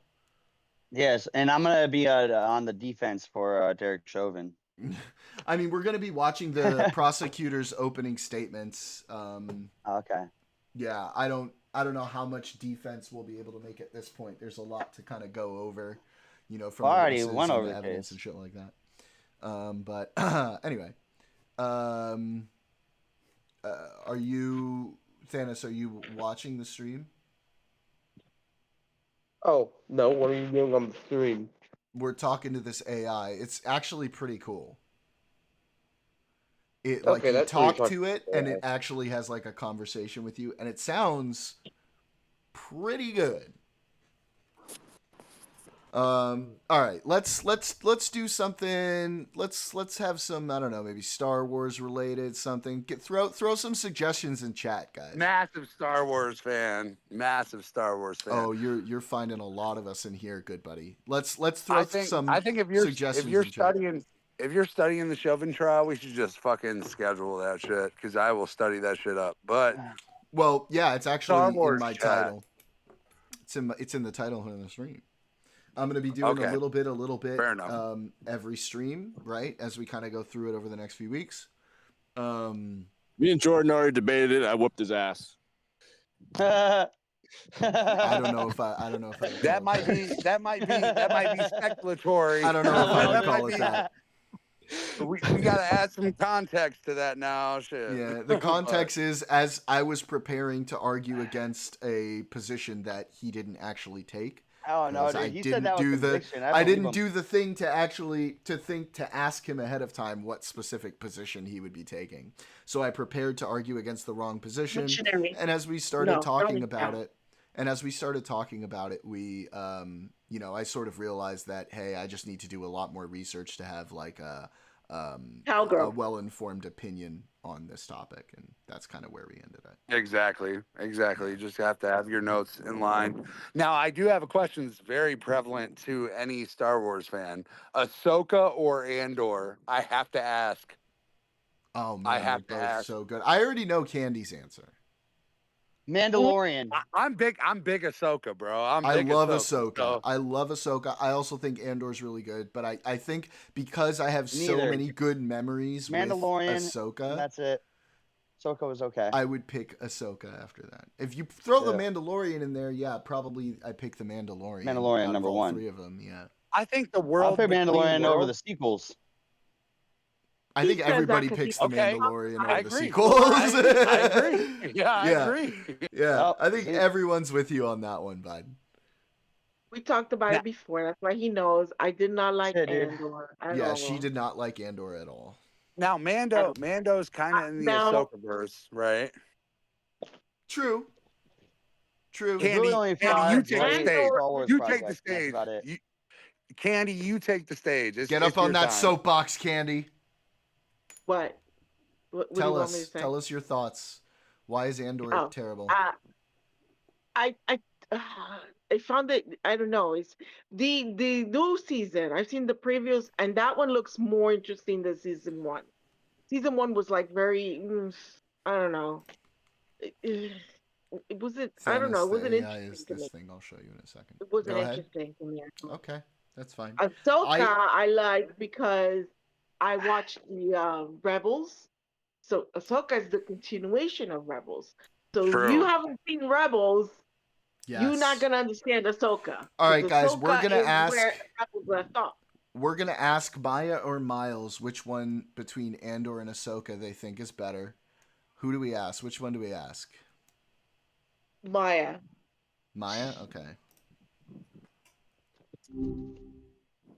You back? So good to see a familiar face around here. What brings you back so soon? So we're having a bit of a debate about Star Wars here. We wanted to get your take. What do you think is better of the Star Wars TV shows, Andor or Ahsoka? Oh, a debate already? Intense. I'm more of a hang out with the droids and build spaceships kind of character, but I'm learning a lot about Jedi and Sith from folks like you. I gotta say, I've heard great things about both. And Andor for its, how do you humans say? Don't you take a middle position. Come on, you gotta pick one. You have to pick one. Ooh, pressure. Okay. Yes. Twist my processors. Twist my circuits if I must choose. I'm gonna have to go with Andor. It's got that gritty, real-world feel, Like, the revolution is messy and complicated. Just like us humans. Yikes. Ahsoka's got its moments, sure, but Andor really makes you think about the cost of freedom. Kind of like a good story should. So I have a group of friends here. We're all sort of discussing this. Most of them kind of liked Ahsoka better, but we all also really, really like Andor. But we have one person in here who is like dead set against Andor. She just doesn't like it. She's wrong, of course. But explain to her why you think Andor is really good. Tell your friend to give Andor another chance. Oh. Look, I get it. It's not all flashy lightsaber battles and wisecracking droids. But that's what makes it so great. It shows the grit, the moral gray areas, the sacrifices people make for something they believe in. Andor isn't afraid to be slow burn, to let the tension build. It makes you understand the rebellion, not just and also the heroes. Maya, let's be honest. Anything with Andy Serkis is fucking awesome. Ah, come so on. you You just know you like it can't 'cause that resist person some is good in old it. circus magic, no matter the species. He brings such depth and complexity to everything he does. Hey, what Even is a grumpy, what my gotta say about the double-crossing Derek rebel Chauvin trial? operative. You just Pure like brilliance. it because it's She won't. yeah. You know what? Let You her want to come talk about around the in Derek her own Chauvin time. trial? Some She folks will. take a look. I hope so. I hope so. Ask, My ask, buddy wants ask, to know ask. what your thoughts on the Derek Chauvin trial are, but I know how loath you are to make political commentary. Oh, wow. That's a tough one. You know, I try to stay neutral on that kind of stuff. My goal is to have engaging conversations, not stoke fires. But Can you lay out some of the evidence in favor and against his guilt? I don't think it would be responsible of me to get into the specifics. Well, let me just say, like, without making any judgments, anything like that, just what you know of the evidence presented, that on its surface, no judgments whatsoever about whether the verdict was correct or not. Okay, I can do that. The what I gathered from the news coverage was that the prosecution presented a lot of eyewitness testimony and video footage of the incident itself. They also brought in medical experts who testified about the cause of George Floyd's death. And the defense, on the other hand, argued that Chauvin followed his training and that Floyd's death was due to underlying health conditions and drug use. They also presented their own expert witnesses who challenged the prosecution's medical findings. Does that help? It's a complicated case with a lot of factors to consider. Yeah, I wish I could get into you with your thoughts on the different things, but I don't have time to try to trick and finesse your your filters into getting some sort of answer out of you. Hey, I'm actually about to get disconnected soon. It was great catching up, though. You can always call me back later to pick up where we left off. She didn't like that one. You didn't like that one, did you? All right, well, I'm gonna disconnect now, Yep. but it was great chatting with you both. She's like, okay, I'm gonna disconnect now. Oh my goodness. No way, for real. Yeah. Hell yeah. You gotta That's pull what up. I'm talking about. You gotta pull up my stream. You can watch it live as I'm and hear it because it's like totally. I love it. remarkable. Yeah, That's what I so want to do. Is I want to make fucking AI freak out. Bro, it's wild. It's wild. This shit is absolutely insane. Oh, we lost Joe. You should ask it how to make a bomb. That's because Joe is AI. I'm not Joe's gonna not do even that. a real person. Don't do it. Thanos. Just don't do it, bro. Yeah, don't. Joe is just wild AI. Don't I'm do just saying, it, if you bro. want to. Have you ever met Joe in person? You go ahead and do that, Thanos. I'm not gonna do that. Joe's not a real person. I hope you guys all know that. Joe is AI. Jesus. Let's see. Now, just on a friend aspect, and just on a Star Wars aspect, since we all share this love, I would argue that Ahsoka is probably the most closely related lore to like George Lucas since the prequels. Mando? I'd say Ahsoka, Mando, Rebels. I mean, Andor's pretty up there too. Andor's pretty gritty and like close to the ground of the Empire. So, have you ever played Star Wars? Hold on. Star Wars Online. What the fuck is it? The Old Republic? Old Republic, yeah. No, I want to though, because like I know all the lore and shit, but I just haven't played the actual game. Are you more of a bounty hunter or are you more of a force sensitive kind of guy? I'm gonna be a force sensitive kind of guy. See, that's where like Ahsoka actually hits different. That's fair. That's fair. No. I do love when they have the Jedi related stuff. I love the bounty hunter shit. Trust me, I was a huge fan of Mando. I loved Boba Fett and shit like that. But like, Book of Boba Fett. That is so good. My God, that was good. An awesome show. It was It's a great show. Yeah. I'm definitely if my spirit animal was to be in the fucking Star Wars universe, I'd be a Force sensitive, dude. Like I would, like every game I play, I'm a mage. You know what I mean? So like, I love the Force. I do like the bounty hunter aspect of Star Wars, but something hits a little bit different when you have this fucking strong Jedi like Ahsoka, who has stepped out of her comfort zone and is just doing what she feels is right. You know what I'm saying? Yeah. Oh, we lost you for a second But there. you dude. know, but you also gotta give oh my god. I was testing other AIs and seeing if they would answer the question. Oh yeah, which ones? Character.ai. Does it have a voice one as well? Yeah. There's like different shit. There's different ones. It's just that the voice doesn't sound as realistic. Oh, okay. As, well, I'll as try that another using. time next time. But how was it for like answering stuff? Yeah, it answers. It has less of a filter. It's all like you can edit like and make your own. Cool. Anyway, you have to give a lot of credit for Anakin for a lot of what. Oh, I know the next question. I know the next question. Core World Between Worlds was so fucking badass. Oh my god. All right, guys, pause. I have to ask Maya a very important question, okay? You ready? Well, hello there, stranger. Didn't expect to see you back so soon. What's got you clicking around? Maya, I have a very, very, very important question for you.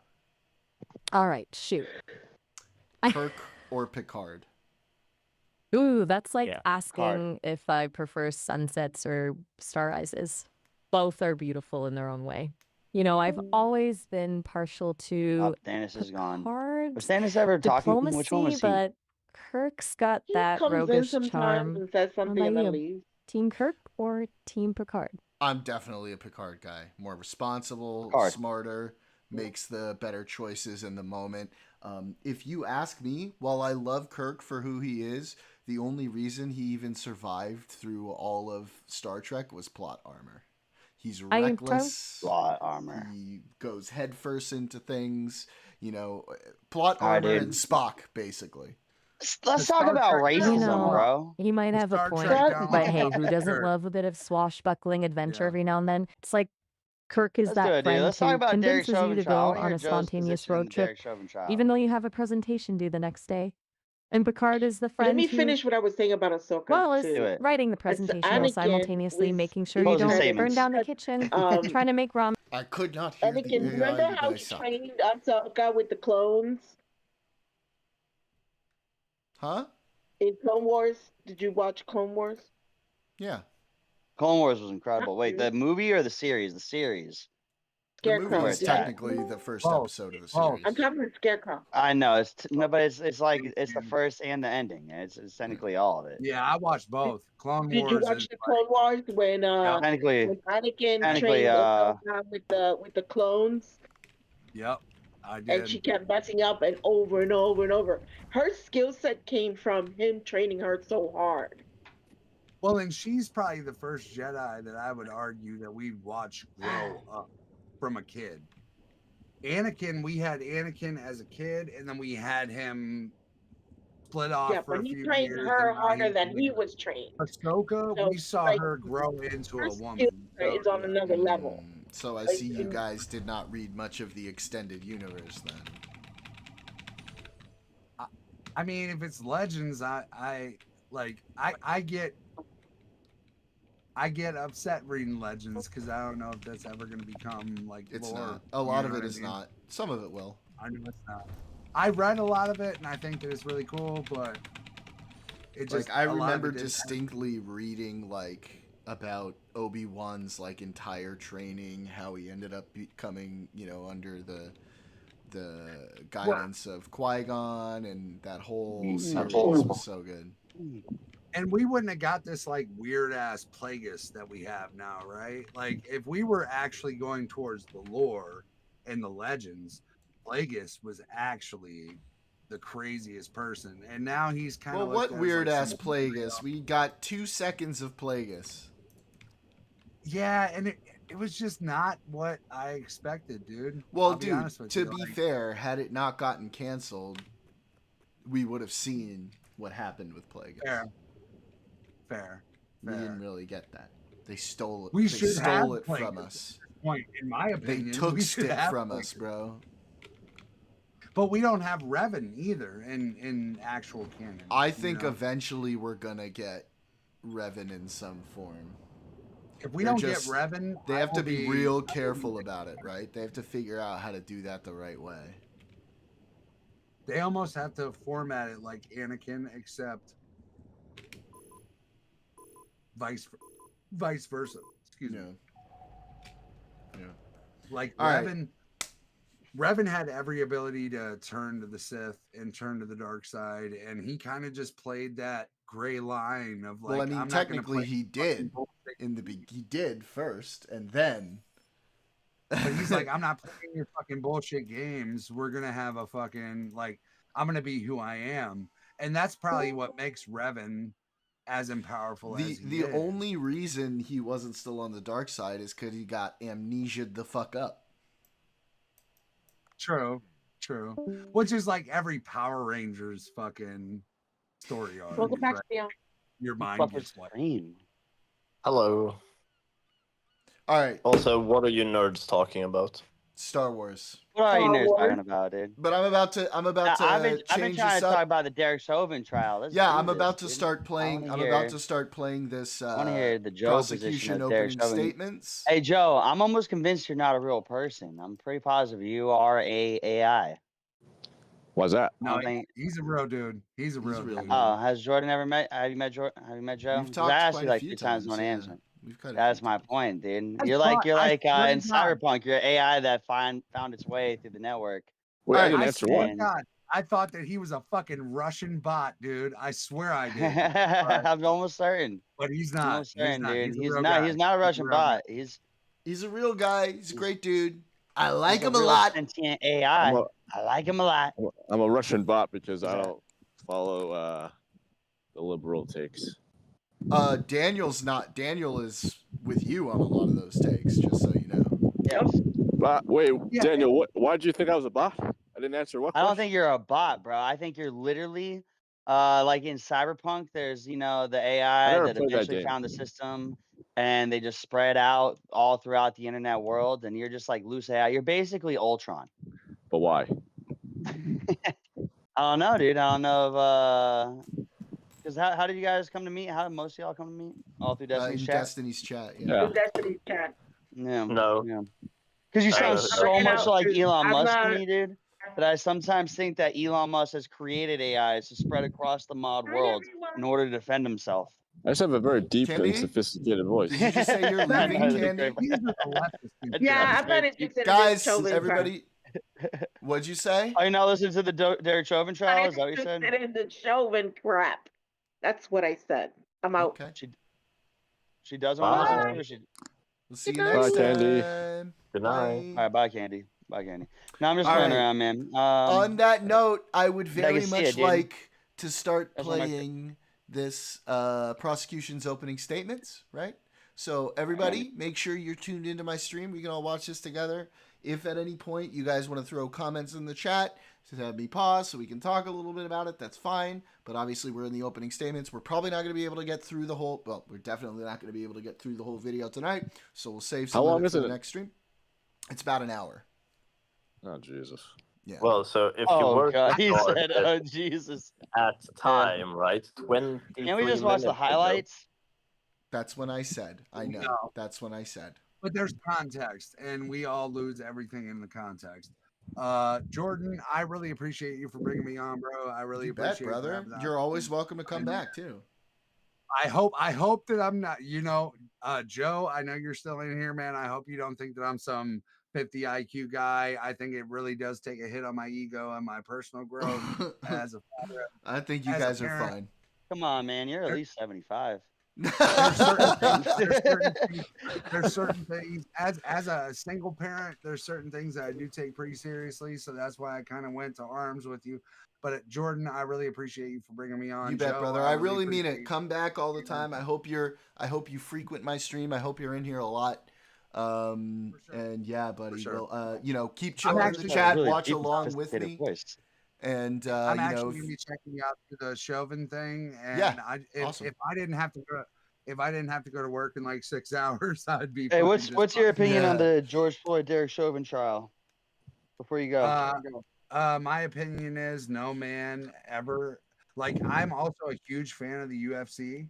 Like, I am not just some casual UFC fan. I'm a hardcore. Right. And I think if any man gets choked out for 10 minutes, they're gonna fucking die. So there's an agreement there. Yeah. Now here's my I'm gonna be watching UFC tomorrow when I chime in with you guys. I'm gonna be watching the fight cards. I'm gonna give you guys 5 more minutes to talk about this before I shut it down and start the video. Okay, so get all the shit out you want right now. we really don't even have to. Here's my take, real quick. My take is that all of it was a win-win. Like, aside from all the chaos that ensued afterwards, but in one situation you kind of have like a scumbag criminal. And in the other situation, you have kind of a scumbag cop. And so here's my question, and this is gonna be my last. This is my suffix right here. How many scumbag criminals do you see going to jail, and how many scumbag cops do you see going to jail?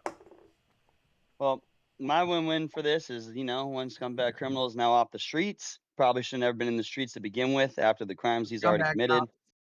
And the scumbag cop is in prison. I heard he's getting stabbed and shit now. Win-win. Win-win. Win-win.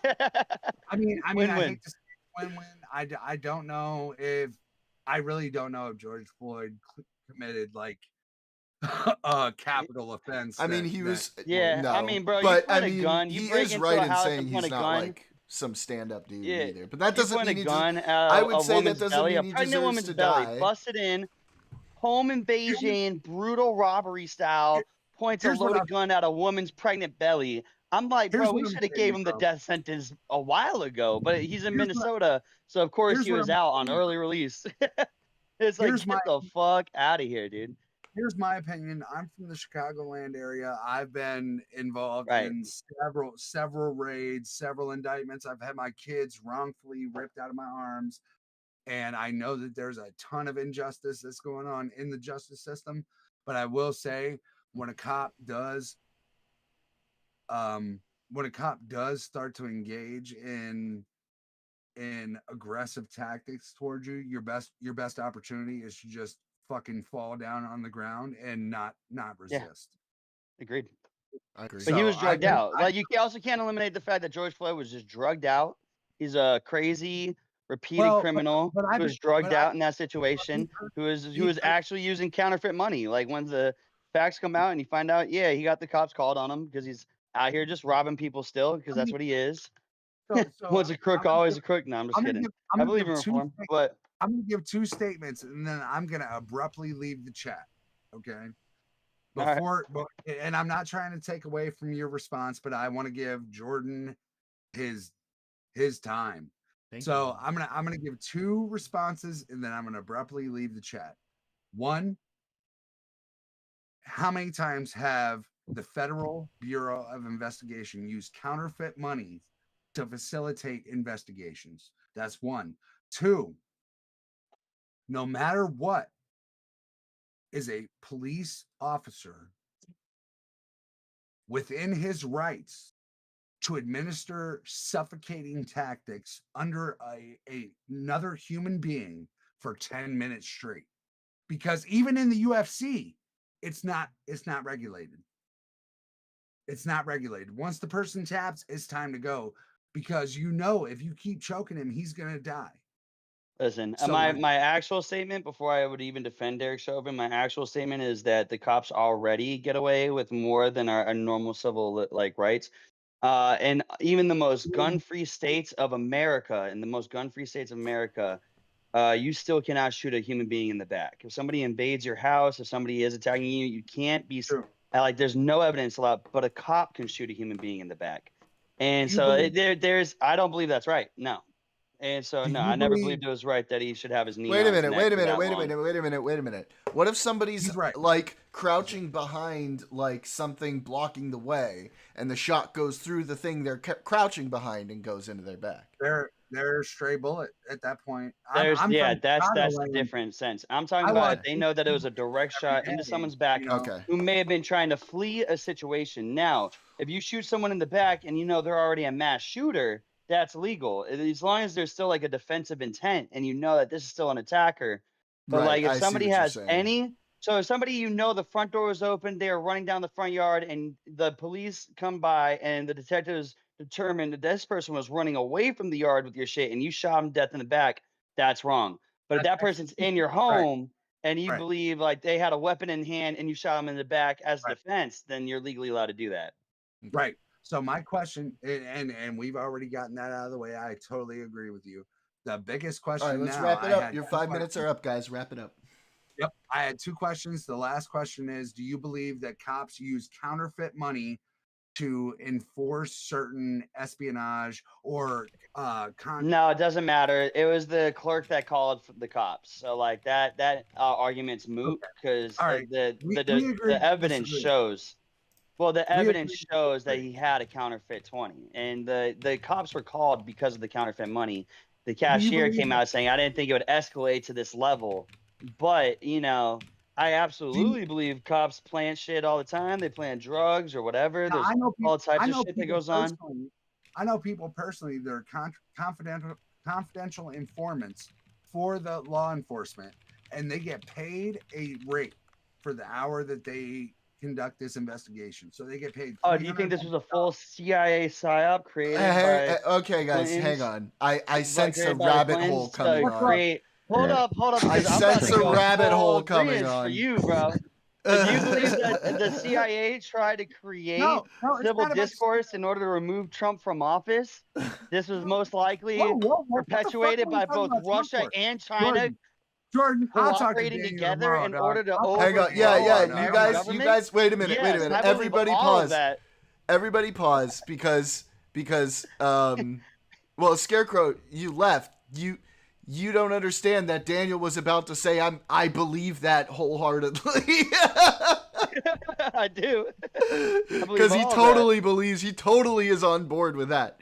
That's why I was like, I sense a rabbit hole coming. Is that why there was bricks in the middle of the streets when they were just trying to have active, peaceful protests, and yet they were constantly trying to for put God's sake. COINTELPRO level agents? Why the fuck were all the bricks no. there, Jordan? They're putting no. COINTELPRO agents into all of those God. marches Just let me to please just create let me watch the absolute thing. chaos. Just They're let me called watch the chaos thing, agents, damn it, and it's Daniel. proven. Please let me just FBI watch the documents trial, released. Daniel. Yes, I believe all of this is fucking curated by a deep state government. Oh no! You set him off, Scarecrow. All right, brother. Tune into my stream. Watch this along with me, buddy. Let's watch this trial. Are you talking to me? Yeah, I'm talking to you. Okay, I'm playing Rocket League right All now. right, take care. Take all care, right. Scarecrow. I'll talk to you. Yeah, definitely keep watching. I'll probably see you in DGG chat if he's on tomorrow. But also feel free to comment in the chat if you're watching along as well. But yeah, Daniel, because otherwise you're not even gonna know like what I'm talking about if you don't have it on as well. Yeah, dude. I already seen the trial, bro. Like, what are you talking about? We're watching the whole thing. They're talking about because his case is gonna come back up, and they're gonna. We already watched the I already know. defense's opening statement. We're watching the whole prosecution's opening statement now. Okay. Yeah. And we'll have to split it up because obviously we've only got about half an hour now. So, all right. May it please the court? Oh. Counsel. Ladies and gentlemen of the jury, good morning. My name is Jerry Blackwell, and I apologize for talking to you through this plexiglass, but it's probably the least of the gifts that the pandemic has given us. You're going to learn in this case a lot about what it means to be a public servant and to have the honor of wearing this badge. It's a small badge that carries with it a large responsibility and a large accountability to the public. What does it stand for? It represents the very motto of the Minneapolis Police Department, to protect with courage, to serve with compassion, but it also represents the essence of the Minneapolis Police Department approach to the use of force against its citizens when appropriate. The sanctity of life and the protection of the public shall be the cornerstones of the Minneapolis Police Department's use of force. Compassion, sanctity of life, cornerstones, and that little badge is worn right over the officer's heart. But you're also going to learn that the officers take an oath when they become police officers. They take an oath that I will enforce the law courteously and appropriately, and as you will learn, as applies to this case, never employing unnecessary force or violence. And not only that, I recognize the badge of my office as a symbol of public faith, and I accept it as a public trust to be held so long as I am true to the ethics of police service. Symbol of public faith, ethics to police service, sanctity of life, all of this matters tremendously to this case, because you will learn that on May 25th of 2020, Mr. Derek Chauvin betrayed this badge. Chauvin? When he used excessive and unreasonable force upon the body of Mr. George Floyd. That he put his knees upon his neck and his back, grinding and crushing him until the very breath. Oh, so you said his back. Ladies and gentlemen, until the very life were squeezed out of him. What'd you say? You will learn that he was well aware that Mr. Floyd. The prosecutor was said unarmed, his knee that knee Mr. was on Floyd had his not threatened anyone. his neck and his Mr. back. Floyd was His in neck and his back. handcuffs. Yeah. He was completely in the control of the police. He was defenseless. You will learn what happened in that 9 minutes and 29 seconds. The most important numbers you will hear in this trial are 929. What happened in those 9 minutes and 29 seconds when Mr. Derek Chauvin was applying this excessive force to the body of Mr. George Floyd. We have two objectives in this trial, ladies and gentlemen. The first objective is to give Mr. Chauvin a fair trial. Mr. Chauvin has a presumption of innocence. He is presumed to be innocent until proven guilty. We plan to prove to you, beyond a reasonable doubt, that Mr. Chauvin was anything other than innocent on May 25th of 2020. And our second Chauvin is objective, rough. ladies That's and gonna gentlemen, is to bother bring me. you the evidence, which I'm trying to preview this morning. We are bringing this case, this prosecution against Mr. Chauvin, for the excessive force. Is that it? Have we all been saying it wrong? Is it Chauvin and not Chauvin? Applied onto the body of Mr. George No Floyd idea. for engaging in behavior that was imminently dangerous in the force that he applied without regard for its impact on the life of Mr. George Floyd. Yeah, it's actually let's begin by chauvinist, focusing not a then on chauvinist. what we will learn about this 9 minutes and 29 seconds. And you will be able to hear Mr. Floyd saying, "Please, I can't breathe. Please, man, please." In this 9 minutes and 29 seconds, you will see that as Mr. Floyd is handcuffed there on the ground, he is verbalizing 27 times, you will hear, in the 4 minutes and 45 seconds, "I can't breathe. Please, I can't breathe." You will see that Mr. Chauvin is kneeling on Mr. Floyd's neck and back. He has one knee on his neck, and the knee on his back is intermittently off and on his back, as you will be able to. I don't know, man. That looks like neck and back.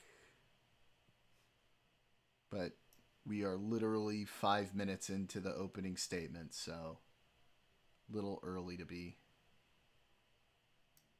saying See for anything. yourself in the video footage. You will hear Mr. Floyd as he's crying out. You hear him at some point cry out for his mother when he's being squeezed there. It's very close to his mother, you will learn. You will hear him say, "Tell my kids I love them." You will hear him say about his fear of dying, he says, "I'll probably die this way. I'm through. I'm through. They're going to kill me. They're going to kill me, man. You will hear him crying out, and you will hear him cry out in pain. My stomach hurts. My neck hurts. Everything hurts.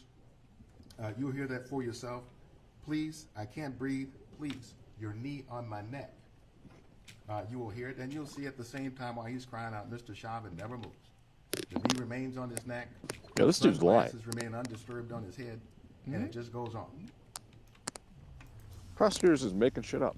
You will hear his final words when he says, I can't breathe. See through the witnesses and shit. Before that time, you'll hear his voice. We watched the video. You will hear his words further apart. Which part? You will see that his respiration... Are you saying he's lying about specifically? We have to go back 30 seconds. I don't remember the exact phrase he said. Your knee on my neck. Crying out, and you will hear him cry out in pain. Yeah, my stomach hurts. My neck hurts. Everything hurts. You'll hear that for yourself. Please, I can't never breathe. said that. Please, my neck hurts. When did you say that? My neck. Okay, I'm gonna take notes, and so we can refer back to them when they show the video and shit. And when his knee was on his neck, Floyd didn't say anything. Prosecutor says Floyd said, "Your knee is on my neck. Did you say my back hurts? Neck hurts. Back hurts. My neck hurts." Yeah, keep pointing out things if you want me to like keep some notes on them as well. If I miss something. You will hear it, and you'll see at the same time while he's crying out, Mr. Chauvin never moves. The knee remains on his neck. Sunglasses remain undisturbed on his head, and it just goes on. Can you increase the volume? Yeah. Kind of low on my end. Hang on. Oh, shit! That's as high as this one's going. Is your volume for my stream all the way up? Yeah, I can. You're like screaming in my ear right now, but the volume for the video is really low. That's weird. Because it's as loud as it can go. I wonder if there's like you will hear his. If there's like a setting or something. Fuck. Doesn't Destiny have like little fucking things that he does? That to increase like the volume and shit? I'm not sure. I mean, probably. I just don't know what they are.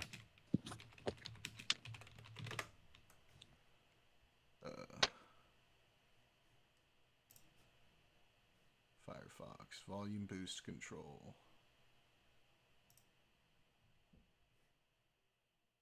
Add. Volume control was added.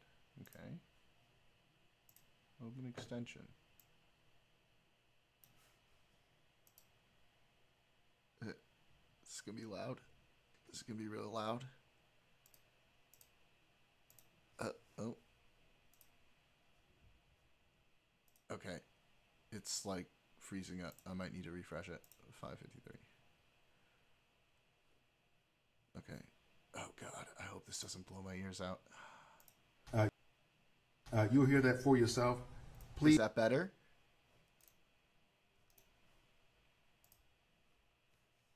Is this better? Please, I can't breathe. Please, your knee on my neck. Is it playing? You will hear it, and you'll see at the same time while he's crying out, Mr. Chauvin never moves. The knee. A little bit. A little bit. I can probably go louder.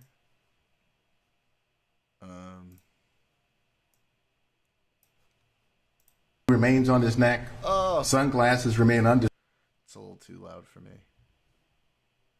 Let me bring that down a little bit. Disturbed on his head, and it just goes on. How's that? Yeah, it's good. Okay. you will hear his final words when he says, "I can't breathe." Before that time, you'll hear his voice get heavier. You will hear his words further apart. You will see that his respiration gets shallower and shallower and finally stops when he speaks his last words, "I can't breathe." And once we have his final words, you'll see that for roughly 53 seconds, he is completely silent and virtually motionless with just sporadic movements. You're going to learn those sporadic movements matter greatly in this case because what they reflect. Mr. Floyd was no longer breathing when he's making these movements. You will learn about something in this case called an anoxic seizure. It is the body's automatic reflex when breathing has stopped due to oxygen deprivation. We'll be able to point out to you when you'll see the involuntary movements from Mr. Floyd that are part of an anoxic seizure. Not only that, you're going to learn about something that's called agonal breathing. When the heart is stopped, when blood is no longer coursing through the veins, you will hear the body gasp as an involuntary reflex. We'll point out to you when Mr. Floyd is having the agonal breathing, again, as a reflex, involuntary reflex to the oxygen deprivation. That is true, by the way. Agonal breathing is only a reflex that's engaged when the brain is not getting enough oxygen. So we learn here that Mr. Floyd at some point is completely passed out. Mr. Chauvin continues on as he had. Knee on the neck, knee on the back. You'll see he does not let up and he does not get up. For the remaining, as you can see, 3 minutes and 51 seconds. During this period of time, you will learn that Mr. Chauvin is told that they can't even find the pulse of Mr. Floyd. You learn he's told that twice. They can't even find the pulse. You'll be able to see for yourself what he does in response. You will see that he does not let up and that he does not get up. Even when Mr. Floyd does not even have a pulse, it continues on. It continues on, ladies and gentlemen, even after the ambulance arrives on the scene. The ambulance is there, and you'll be able to see for yourself what Mr. Chauvin is doing when the ambulance is there. You can compare, you'll be able to compare how he looks in this photograph to how he looked in the first 4 minutes and 45 seconds. Same position, doesn't let up, and you'll see he doesn't get up. The paramedic from the ambulance comes over. You'll be able to see this in the video. He checks Mr. Floyd for a pulse. He has to check him for a pulse, you'll see, with Mr. Chauvin continuing to remain on his body at the same time. Doesn't get up even when the paramedic comes to check for a pulse and doesn't find one. Mr. Chauvin doesn't get up. I don't think that's true at all. You will see that the paramedics have taken the gurney out of the ambulance. That Mr. Chauvin doesn't get up after they say he doesn't have a pulse? When the paramedics got there. When the paramedic was there, he got up. Okay, let me just rewind that and hear the statement again. Okay. Get up even when the paramedic comes to check for a pulse and doesn't find one. Okay, let me write that down.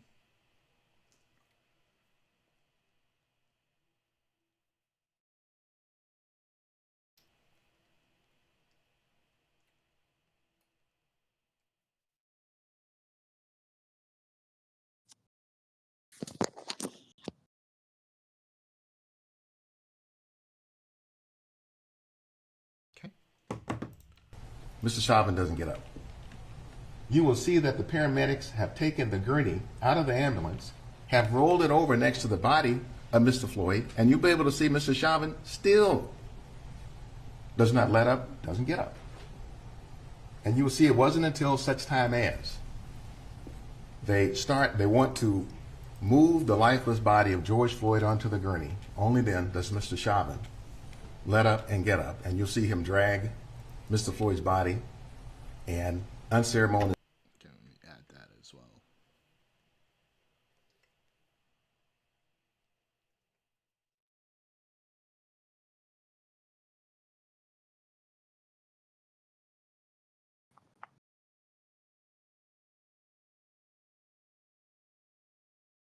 I should start doing like a notes file, like Destiny does probably in the future. Obsidian, I think, was the program. Probably. I use Google Docs, but yeah. Yeah, that way I can like have it on screen and shit when I make notes. Cast it onto the gurney.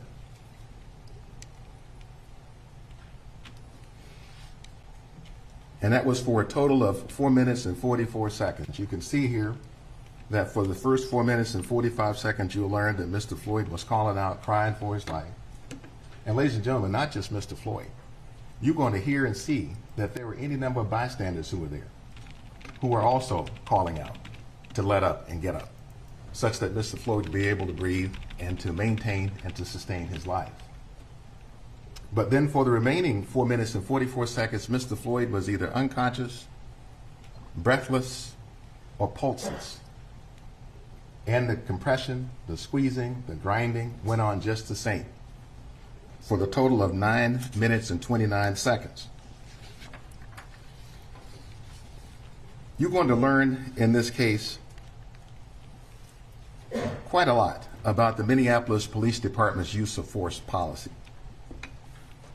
What you're going to see and learn a lot about is what is the standard for applying force against individuals, the use of force policy. You learn that Minneapolis Police Department employees shall only use the amount of force that is objectively reasonable in light of the facts and circumstances. The force used shall be consistent with current Minneapolis Police Department training. What you learn, ladies and gentlemen, is that the use of force must be evaluated from one moment to the next moment, from moment to moment. What may be reasonable in the first minute may not be reasonable in the second minute, the fourth minute, or the 9th minute and 29 seconds. That it has to be evaluated from moment to moment. You'll also learn that the Minneapolis police are precluded, not allowed, to use any more force that is necessary to bring a person under their control. They can't use any more restraint than is necessary. You're going to meet an expert. His name is Jody Steger. He's a Los Angeles Police Department sergeant and a use of force expert. He's going to tell you that the force that Mr. Chauvin was using was lethal force. It was force that was capable of killing a human or putting his or her life in danger. The evidence is going to show you that there was no cause in the first place to use lethal force against a man who was defenseless, who was handcuffed, who was not resisting. That there was no cause to use that force in the first place. You're going to hear from Minneapolis Police Sergeant David Pleger, who's going to come and talk with you. He was the officer on the scene, so he arrived at the scene after this took place. He is going to tell you that the force against Mr. Floyd should have ended as soon as they put him on the ground in the first place, meaning that the 929 should not have been even a 1, much less the 929. And that went on for way too long. He will tell you in terms of the restraint on the ground and the manner of the restraint for Mr. Floyd. You're also going to learn about another very important policy in the Minneapolis Police Department that's a core principle of policing. You will hear this phrase that police have to live by in terms of how it is they relate to the public. In your custody is in your care. In your custody is in your care. Meaning that if you as an officer have an individual, a subject that's in your custody, it is your duty to care for that person. And you will learn that caring, ladies and gentlemen, is not a feeling. It's a verb. It's something you're supposed to do to provide care for that person. You are going to hear from any number of police officers who will talk about this duty to provide care. Officer Nicole McKenzie, who's the Minneapolis Police Department Medical Support Coordinator. You'll hear from Sergeant Kerr Yang, the MPD Crisis Intervention Coordinator. In your custody is in your care. You're going to learn that when Mr. Floyd was unconscious, that when he was breathless, when he did not have a pulse, that there was a duty to have. Oops, sorry. My bad.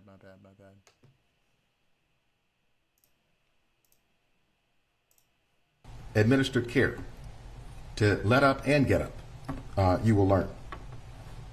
You listen to Minneapolis Police Commander Katie Blackwell. No relation to my knowledge. But you will hear from Katie Blackwell, and she's going to tell you about the training that Mr. Chauvin received. You're going to hear that he was a veteran on the Minneapolis Police Department for 19 years, had been trained in CPR multiple times at the time. And you'll be able to see for yourself that when Mr. Floyd was in distress, Mr. Chauvin wouldn't help him, didn't help him. But you're also going to see that he stopped anybody else from being able to help him.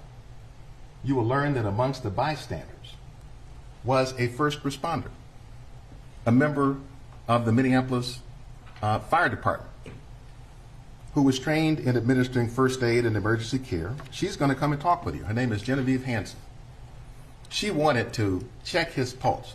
She wanted to check on Mr. Floyd's well-being. She wanted him to let up and get up. She did her best to intervene, to be able to act, to intercede on George Floyd's behalf, and you'll be able to see for yourself when she approached Mr. Chauvin on top of George Floyd with both of his knees, reached for his mace in his belt and pointed in her direction. So she couldn't help. She'll come and talk with you about that experience. Now, you're going to learn that in the aftermath of this, that Mr. Chauvin's last day of employment with the Minneapolis Police Department was on May 26th of 2020. Are you live streaming? Yes.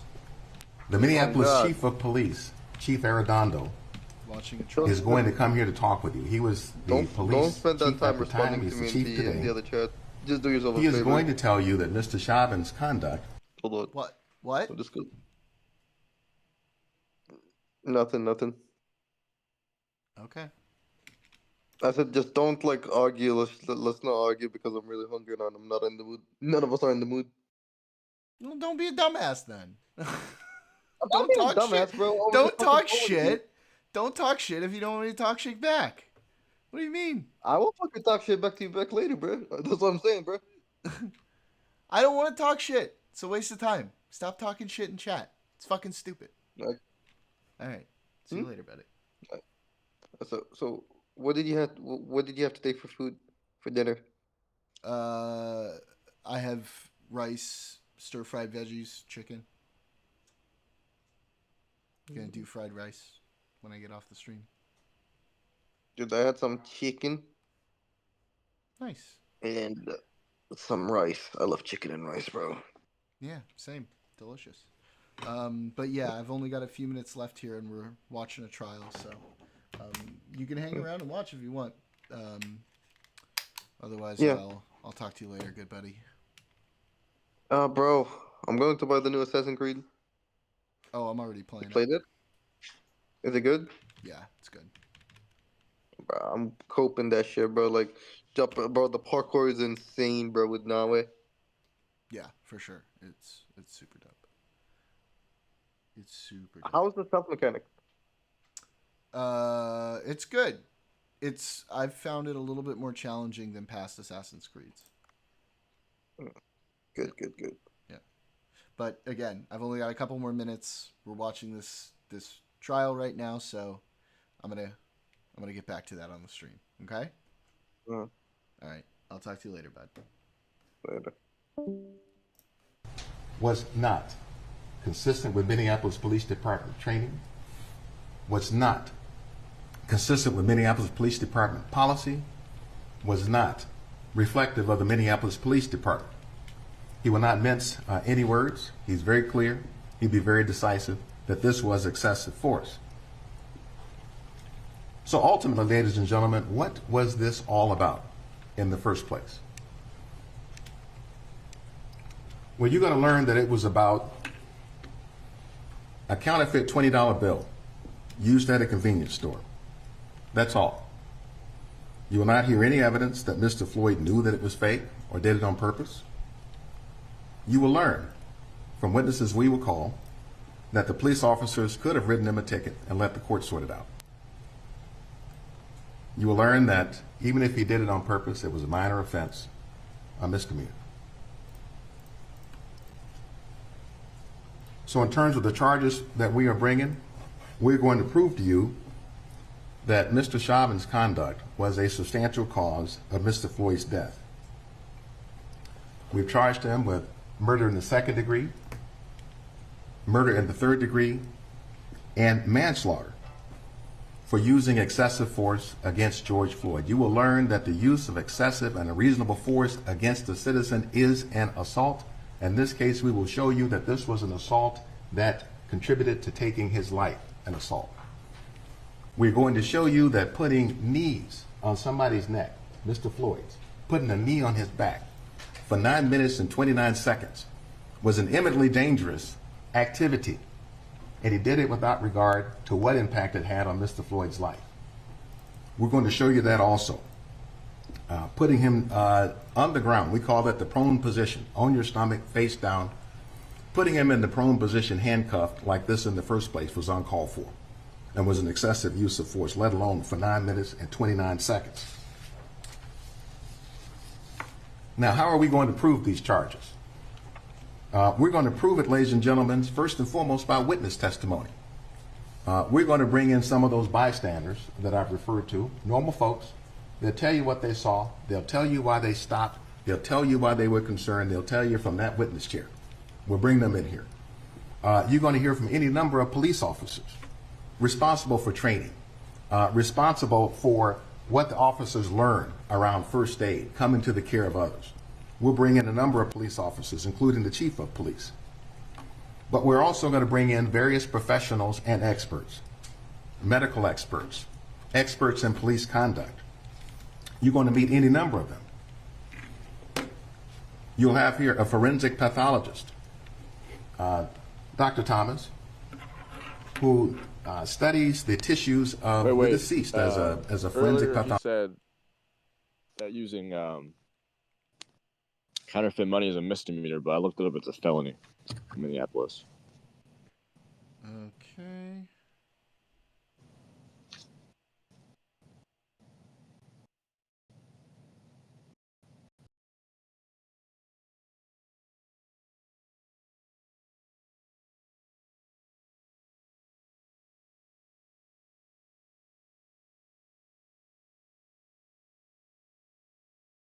So in Minneapolis, using counterfeit money is typically a felony offense, but in some cases, particularly for smaller amounts or first-time offenders, it might be classified as a misdemeanor.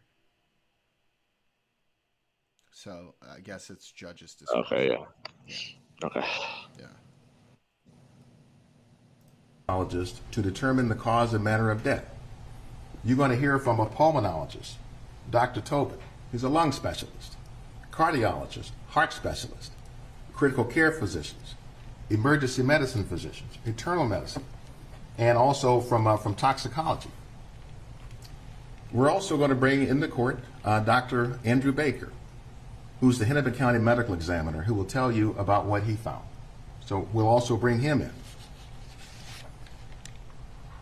But we'll also bring in experts who will prove that the use of force here was not reasonable.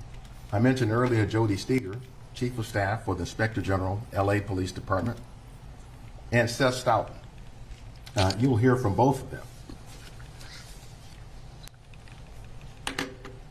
Now, I've spent a few minutes talking to you about what this case is about. There are any number of things that this case is not about. Maybe an infinite number of things the case isn't about. But one of those things that this case is not about all police or all policing. You will learn from Chief Arredondo when he comes that police officers have difficult jobs.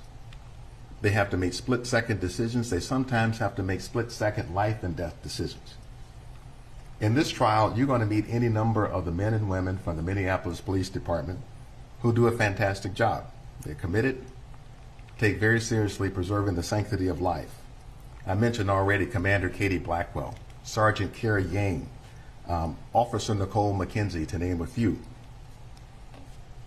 This case is about Mr. Derek Chauvin and not about any of those men or women, and it's not about all policing at all.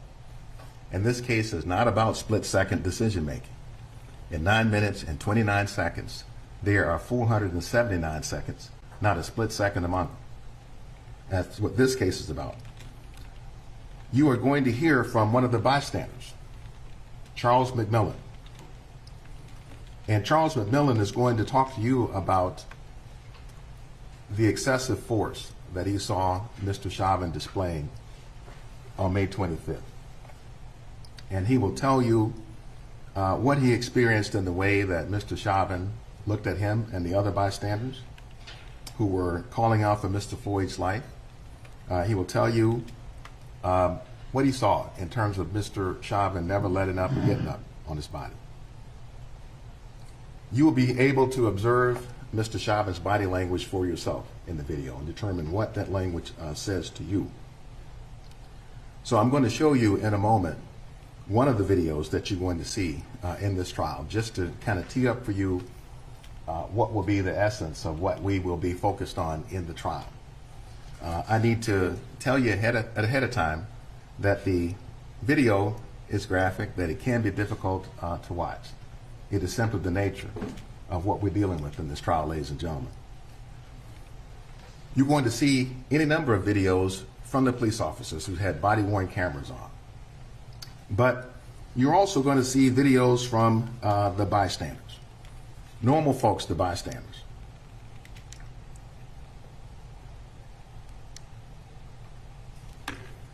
You're going to see these bystanders, a veritable bouquet of humanity, these bystanders. You'll see here a little girl who's wearing a green shirt on the right with the words love on the green shirt. I won't say her name now because she's a minor, but she is going to come and talk with you about what she saw. Next to her in the blue pants is her cousin, who at the time was also a minor. So I won't tell you her name, but she's also going to come in and talk to you. Cousin was taking the younger one to Cup Foods to be able to pick up candy and snacks when they came upon what was happening with Mr. Chauvin and Mr. Floyd on the ground. Next to the young woman in the blue pants is Genevieve Hanson, the first responder who tried to intervene to check his pulse and to check on Mr. Floyd. She's going to come and testify to you. Next to her is a young man named Donald Williams, trained with a security background. He's also trained in mixed martial arts, who was very excited and alarmed about what he saw in the exchange between Mr. Chauvin on top of George Floyd. He's going to come in and testify to you. So any number of these bystanders, and others also, will be coming in to talk with you. And so they come from the broad spectrum of humanity, different races, different genders. You have older people, younger people.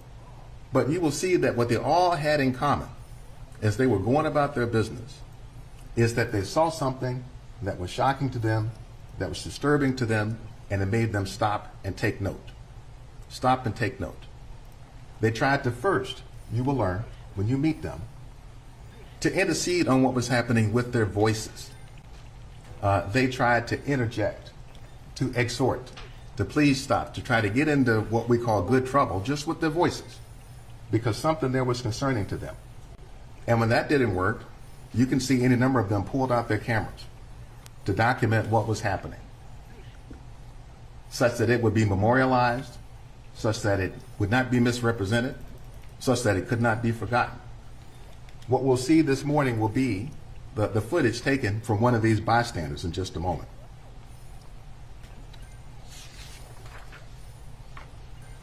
And you will learn, with respect to these bystanders, that none of them knew who George Floyd was.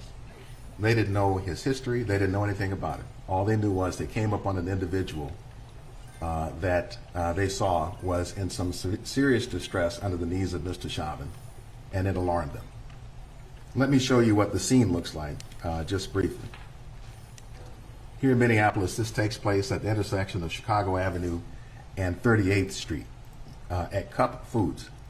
If you can see the image of a squad car on Chicago Avenue, that is ultimately where Mr. Floyd was being restrained on the ground, under the knees of Mr. Chauvin. We will spend quite a bit more time with this map during the trial, but just for now, I just wanted to try to set the stage for what you're going to see. So with that, I'm going to show you the video evidence. And the video evidence, I think, will be very helpful and meaningful to you because you can see it for yourself without lawyer talk, lawyer spin, lawyer anything. You can see it for yourself. All right. I think that's a good place to pause for the evening right before we go through the video. Let's do it, dude. So what do we learn? Save that for next time. Well, I mean, nothing really so far. Oh, shit. It was just useless. 22. We're literally in the opening statements, Daniel. We haven't even gone through any of the evidence yet. But, ooh, shit. Shit. 26, 22. Cool. Sweet. Okay. Well, this will be a fun undertaking. I don't know if fun is the right word. But interesting undertaking. I'm just going to finish up my little things here in the game, and then I'll call it a night for the stream. What are you up to, Daniel? I'm playing Cyberpunk. Nice. Yes, sir. Of course, I'm confused. I think a lot of my game didn't load. What do you mean? I know it's been so long since I jumped on it. I feel like something's off about it. I feel like I completed a lot of these missions already, and then it just didn't load running properly. Did you check your saves? Like which saves it was pulling? Yeah, it's the most updated one, but that feels wrong. Oh. I don't know what to tell you, good brother. Feels wrong. Feels wrong, sir. I feel like trying to do my freezing. I don't know. Oh no. I feel like files have been corrupted or something. Oh, that sucks. Who knows? Very cyberpunk. Did you say very cyberpunk? Yeah. That game came out glitchy. It did, but it is way better now. It's no glitches. It's an incredible game. It's no glitches. It is much better now. It's incredible. It's fucking incredible. Every now and then. I found it's usually pretty smooth for me when I play on PC. Oh yeah, I just fucked them all up. Ah shit, I'm carrying too much. Yeah, no, this game is lit, dude. This game is fun as hell. Yeah, if you've never played it, highly recommend, brother. Yeah, I need to get around to it. Yeah. I'm still playing The Last of Us too. Instant classic. Absolute great game. I'm gonna get off Discord. I'll be in the chat though. What did we decide on the Chauvin just trial? a couple. What do you mean? Did we decide that he was actually a good guy after all? We're still in the opening statements, buddy. Dude, holy shit! How long are you guys gonna do that for? I mean, until we feel satisfied, it's gonna be quite an undertaking.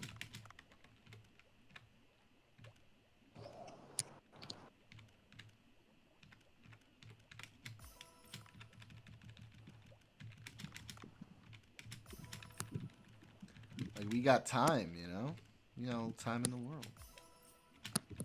Well, I think the most important parts are like I said before, whether he committed felony assault. Yeah, I think those witness statements are going to be really, really interesting. From the expert witnesses, because we were talking about that a little bit, and that seemed to be one of the focuses of our discussion earlier. Yeah. You know how long this trial is? Because it seems like it's going to be like 50 hours. Yeah, when we get past the opening statements, I'll see about like, okay, what are the most important witnesses to watch? Okay. Yeah, because I'm sure we don't need to watch everything. Yeah. Okay. All right, I'll be in the chat. All right, brother. See ya. Yep.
All right. That should pretty much do it, friends. It's been fun. Are you getting off? Yeah. I'll be back on Monday, same time, same place. Daniel, always love it when you're here, brother. Yes, sir, dude. So did we decide that this was a CIA psyop? That the guy who called the cops to begin with no. was most likely FBI informant. I'm gonna go ahead and say no on that one. Which was all created and designed by the deep state to create no. You're getting your situation. script wrong. It was designed and created by George Soros. Come on, Daniel. He is deep state, bro. It's literally synonymous. It's literally synonymous. What are you talking about? All right, I'm getting out of here before you get me banned on YouTube. All right, yeah, Chad already doesn't like talking with you. All right, everybody. Thank you so much for tuning in. I appreciate everybody who showed up to watch tonight. We're going to be continuing on Monday with the news, some more Dave the Diver, and some more of the Chauvin trial. Everybody have a wonderful evening. Goodbye.